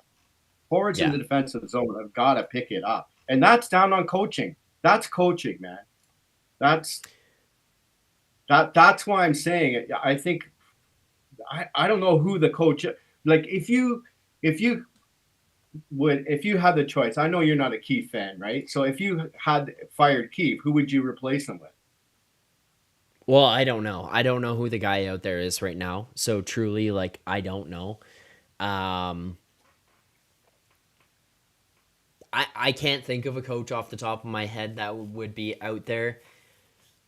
Like, I'm thinking a guy who's like defensive minded, but still, you know, guys like Joel Kenville. Like, what's the deal with him? Is he banned from hockey because some guy on his staff made some gay advances at a player of his? Like, I don't understand that whole you're banned for life kind of thing. You didn't say anything. I mean, it's not something I'm gonna get into really on this, but yeah, I think it has more to do with the handling of the situation or the lack thereof, regardless of, and the fact that he knew and those kinds of things. Whether or not he should be allowed back in hockey, I don't know. It's a very confusing thing. Okay, but how long I don't know. That supposed to, is that for life? Are you banned for life? Well, I don't know, but because Babcock is done. Babcock is effectively done here as well, and he had a second opportunity as well. I don't know. It's not something. Honestly, it's not something I'm going to get into. I see Jack saying Babcock is available.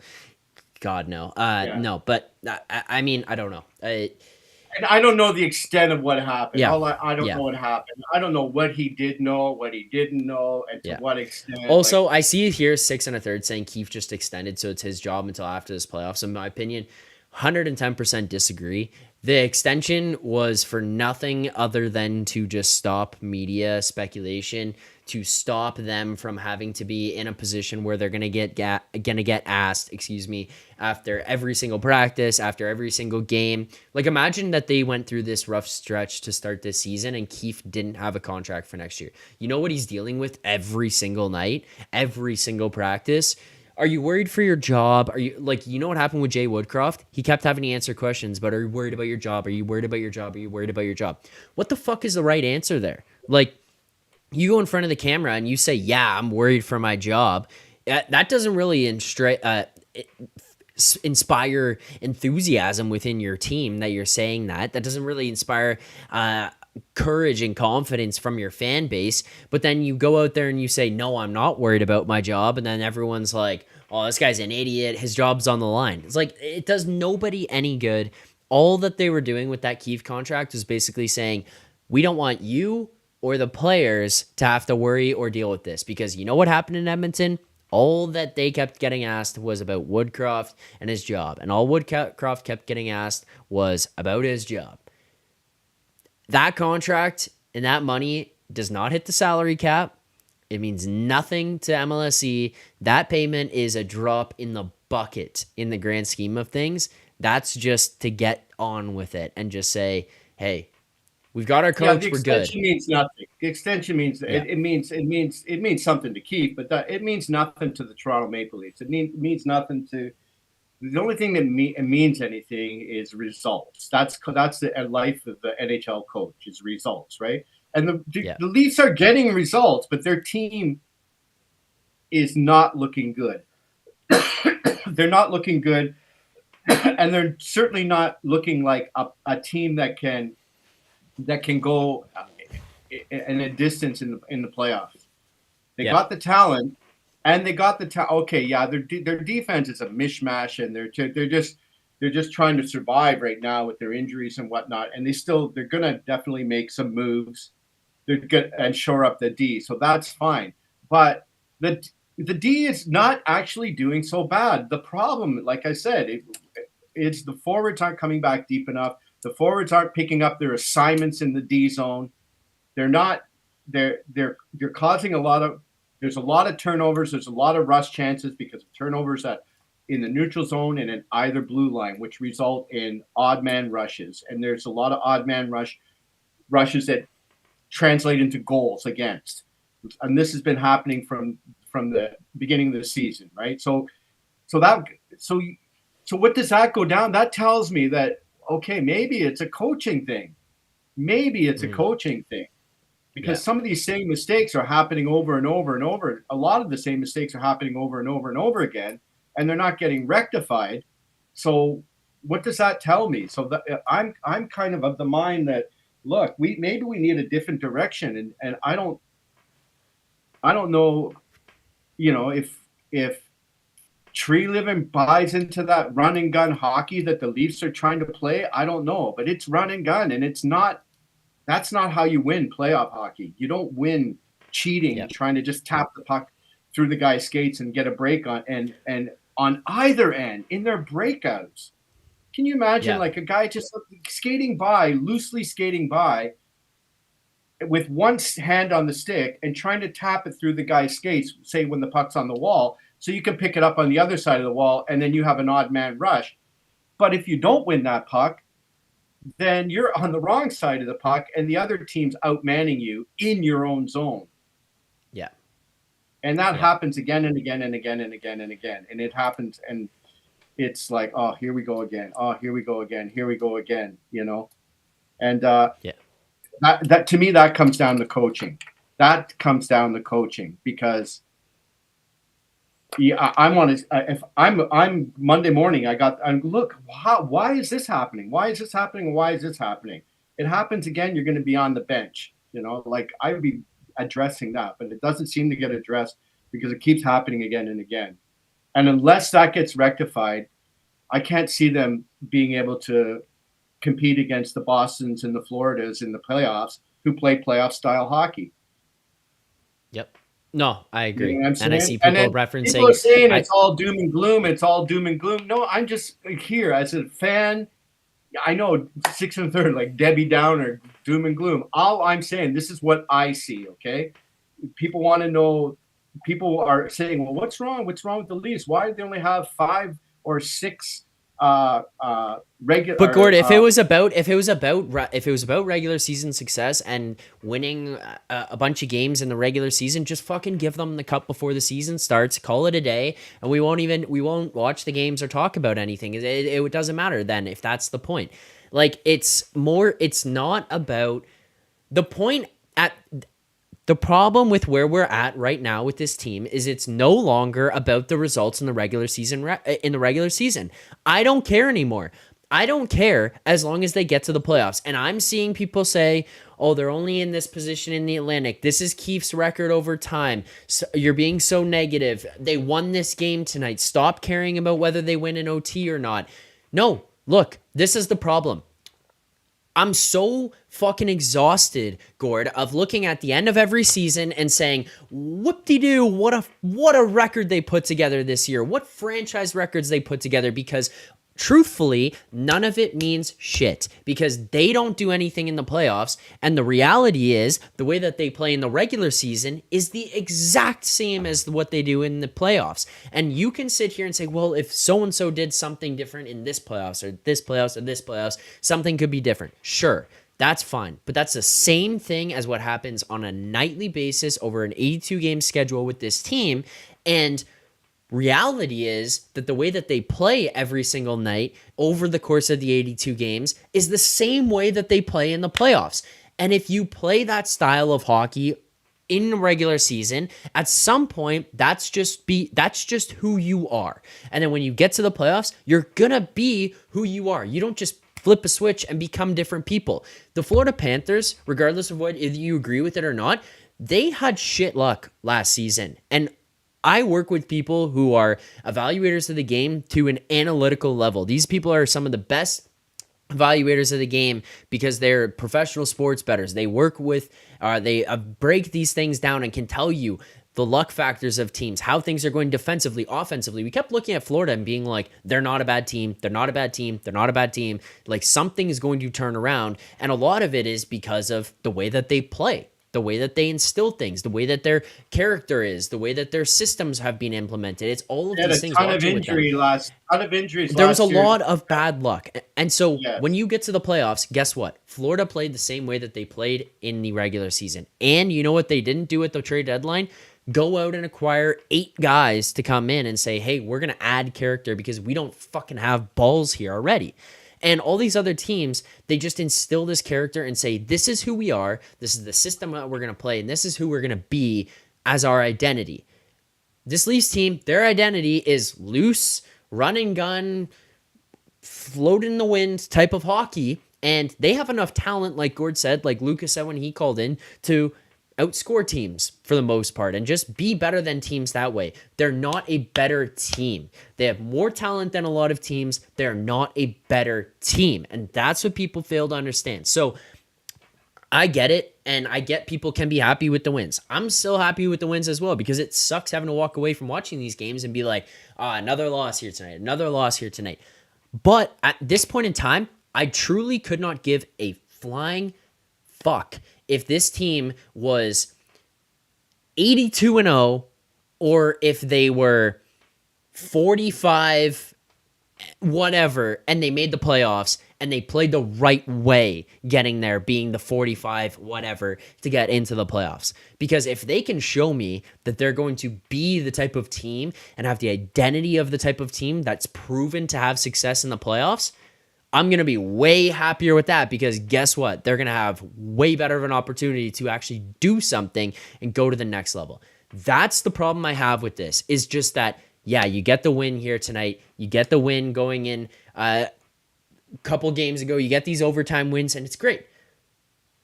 Did they play well in those games? Not particularly, but they have more talent than the other teams, so they're going to naturally win.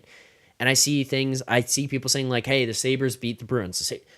I'm not saying these teams can't lose games. You can lose games. The NHL, look. The NHL. The point is the way you lose the games. It's remarkable for its parity. The NHL. So any team can beat any team on any given night. They're all good. Okay. San Jose is good. San Jose beat Detroit today.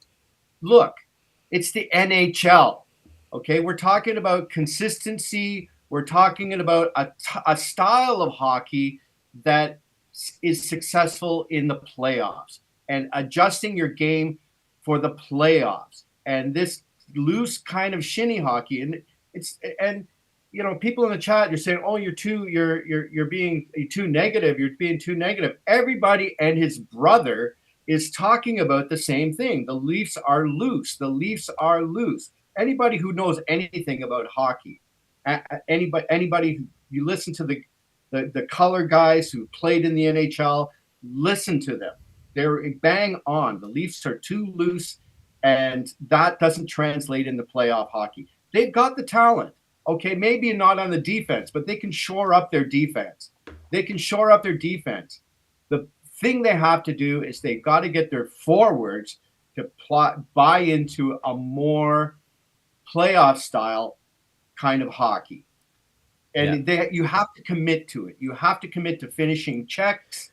You have to. I 6 and a third. I don't care. 7-1-2 in the last 10. It means absolute shit. It means fucking nothing, realistically. And I see 4-1 every game. Listen to what Gord is saying. Listen to what he's saying about how you want to see the team win games, play games. It's not being negative. It's being realistic about this team. We've watched the same shit for 7 years, Gord. Why the fuck would this year be different all of a sudden? Why would this year just suddenly be different? If you're going to do the same thing, am I insane for sitting here being like, no, I'm finally at the point of like, this isn't going to work. Come around to thinking they need a coaching change. They need a coaching change, and they need a guy. They need a guy who's like, look, it's got to be defense first, and Paul Maurice, like, there's the guy. There is the guy, Paul Maurice. Like, he's an SOB. He's an SOB that you can't float on. And obviously his team is based on the forechecking, and everybody on that team buys into his system.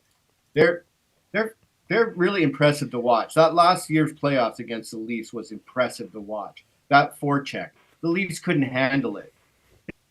They couldn't handle it. So great, wonderful. All of that wonderful, that, you know, those record points in the regular season, everything, means nothing. Nothing in the playoffs. Nothing. You know what happened to the Golden State Warriors that set a regular? There's a good defensive guy. Didn't they have Lemaire on a couple of years? What happened to him? Like, definitely. Like, a head coach that is going to buy into that type of hockey, that type of hockey that wins playoffs. That guy. That's what they need now. I'm tired of this. I'm really tired of this shinny brand of hockey. It's frustrating to watch. It really is. And Gord, it's like every night right now. 59 more games. Yeah, okay, I understand. 59 more games. Let's hope it gets tidied up there, 6 and a third. Let's hope they start playing more and more like a hockey team rather than a California roller team. Like California, like they should get a third uniform with orange and turquoise. Orange and turquoise should be their third uniform for when they decide, okay, look, it's roller night tonight. Let's roll out the orange and the thing I don't uniform. understand too, Gord, is like I get these comments like 6 and a third saying like, how do you have the stamina for this every night? Like, you're gonna burn yourself out thinking like this. Like, first of all, no, I'm not. But second of all, the point is, like, do you not get frustrated watching a team luck into these wins that you're sitting there knowing isn't going to be able to win anything? Like, you're basically saying like, hey, I'm happy with 82 games. Let's have an exciting offseason. We'll see you next year.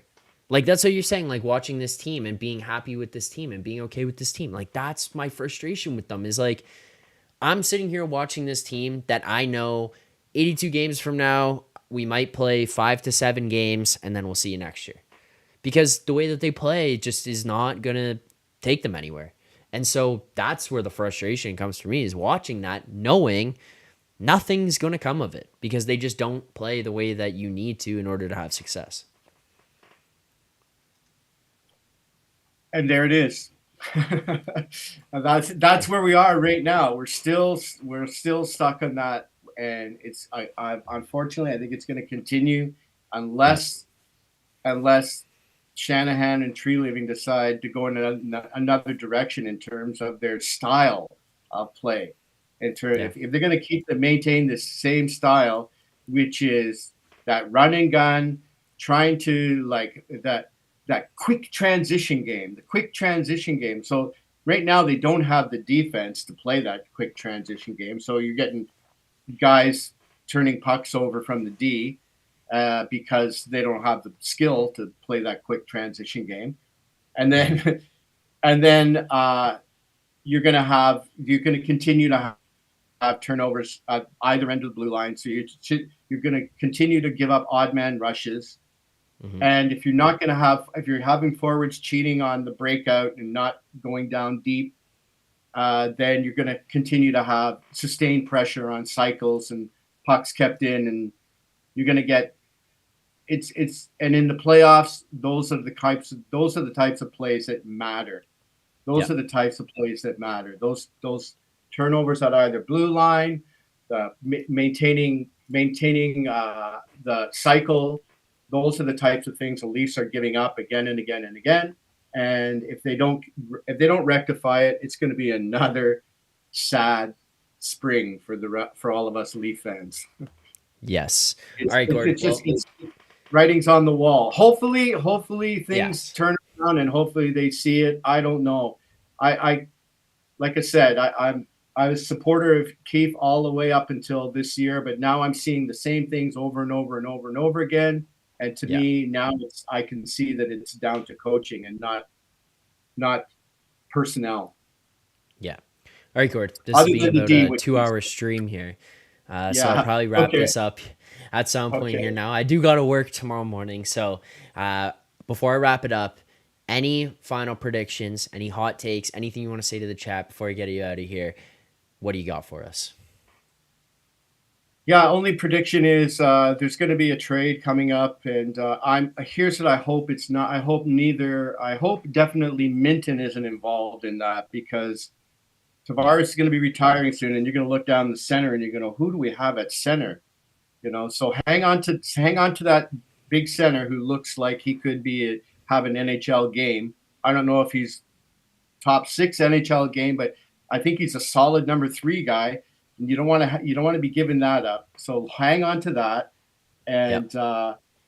but she got to definitely shore up the D. I don't know what that means. I don't know if Tanev is going to be available. I remember Zadorov. Everyone was talking about first and blah blah blah. Zadorov. I go, what? The guy's a third pairing guy. I think he's probably going to get like a third or second at most. And I was the expensive piece to me was always Tanev, because he's probably going to play in your top pairing.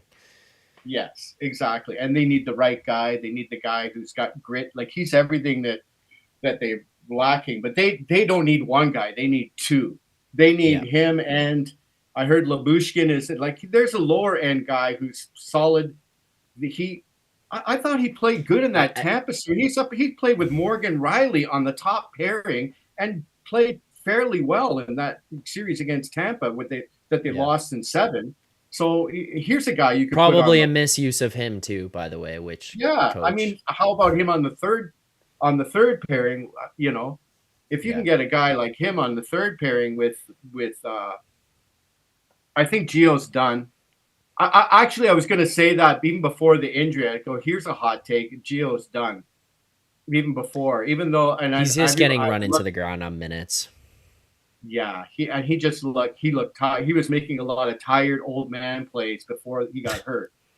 Yeah. So, when you're tired and you pass the puck and you just a half a second out, oh, that's not gonna be good, because you make mental mistakes when you're tired. I saw him doing that a lot, icing the puck more than he should have been. A lot of things where. So they need at least 2 guys. You got to go out and get 2 guys. And I don't know what's going to cost you. It's going to be another first, probably. Yeah. But I would hang on to the 2. They've given up too many prospects, and 2 years or 3 years down the road, their core is still young, and it looks like they're going to want to sign all the core guys again. So let's try and keep some young guys to play with them. Don't be pissing away the future entirely. You know what I'm saying? Yeah, so for sure. I don't know who they're gonna get for those D, but I don't know. I didn't touch on Brody, but Brody really bothers me. His game, Gord, we'll have to have you call in on Saturday. We can get into discussion about Brody. Okay, Maybe it'll be better on Saturday night. Well, but I got one thing for you before we go. Okay. Canada ni kite kudase shohei. Shohei Ohtani will be a Toronto Blue Jay, Gord. That is my prediction as I let you get out of here. He said, please come to Canada. He said, please come to. He didn't say choose. Okay. Canada ni kite kudase shohei. Yeah. There you Canada go. ni kite kudasai. I'll pronounce. Here's the problem. Canada ni kite kudasai shohei. Okay. All right. Gord, I need you to send. Please come to yes. Canada. I need you to start spreading that around in Japan. Let everybody know to tell people who can tell Ohtani. We'll take care of him here in Toronto. Yeah, I hope so. That would be so sweet. Anyway, I'll get some J stuff. Okay, so right. Hey, thanks for having me on. I really appreciate it. And go Leafs, go. Go Leafs, go. Thanks, Gord. Appreciate it as always. There you go. Cheers, chat. Coach Gord's Corner calling in here to finish this one off. 2 callers here tonight. Spent a 2-hour stream, a long one here. So thanks to everyone who stuck with us the entire time. If you haven't already, please, again, hit that like button. Subscribe here to the channel. It does help support the channel. It does help continue to grow. We're going to get back to 1,000 subscribers here. So that's the next goal. That's the next step. We'll continue to put out videos, live streams, post-game, everything like that. It'll be all here on this channel. So hit that like button, subscribe here to the channel. Got a couple things I need to finish off with before we get out of here. So first things first, let's get to our play of the game.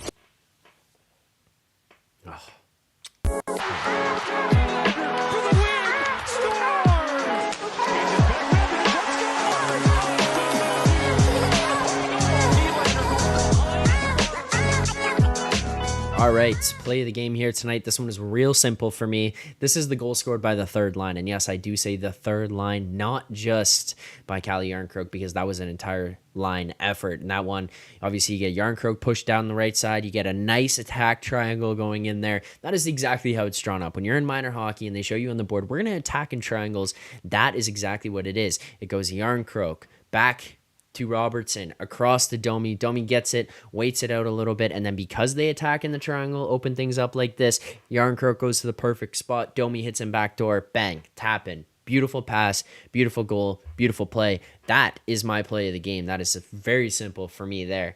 Very easy. So that is a third line goal, not just Järnkrok goal, the third line goal. That's going to be my play of the game. Now, final thing we'll get to here. Let's get to our grades of the game. You want answers? I think I'm entitled. You want answers? I want the truth. You can't handle the truth. Grades of the game for me. I mean, look, it's not the best game. I feel like we haven't seen an AAA plus game out of this Leafs team yet this year. 23 games. It just feels like it hasn't really gotten to that point. I'm not into the A territory here yet. I think probably a B plus. Look, you get a goal from Marner. You get a goal from Nylander there. That feels good to see Nylander score because it felt like he cooled off a little bit after a 17-game heater. And you're like, oh, no. He goes with Matthews. They have to put Marner down. You're like, okay, let's see how things go. You're messing with Nylander a little bit there. He scores a goal here tonight, and you can feel a little bit better about, like, hey, maybe things are starting to turn in the right direction for both these lines here. I like what I see out of the third line. Defense, it's tough, but they're making it work for what they have. Still struggle with some of the coaching stuff. Struggle with some of the things that we talked about here with the way that this team plays. They don't play 60 minutes, right? Like, they don't play a full 60 minutes. You want to see that out of them. They don't have energy right from the jump. They don't have energy in the last minute of the period. It's still a problem with this team. It's still a consistent theme of, like, play full 60s here, guys. Like, this is the problem. Bring some of the energy, bring some of that effort right at the jump and to close out periods. Part of the reason, which is kind of the positive and the negative here, is, hey, huge positive that Joseph Woll played out of his goddamn mind tonight. You got to give him credit for that. I'm going to praise Joseph Woll the best that I can because he was amazing. A couple massive highlight reel stops that are going to be all over highlights over the next couple of days for this Leafs team. The negatives come in that the Leafs shouldn't have put him in those positions. It was a lot of breakaways. It was a lot of odd man rushes. It was a lot of backdoor empty netters that he's making saves on. He had to make a lot of high danger stops tonight, which kudos to him for doing. But this Leafs team defensively as a whole, forwards combined with the defense, just wasn't that great and didn't put them in the best position for success. You got kind of lucky that Joseph Woll was out of his mind here tonight. So I'll go with the B plus. I think we'll take that. You get a road win, turn things around here. People are going to be mad at me if I go lower than that. So that's my grade here tonight. But this has been our live stream for game number 23 of the Toronto Maple Leafs regular season against the Ottawa Senators. A road win here against Ottawa. I don't even know if you can call this a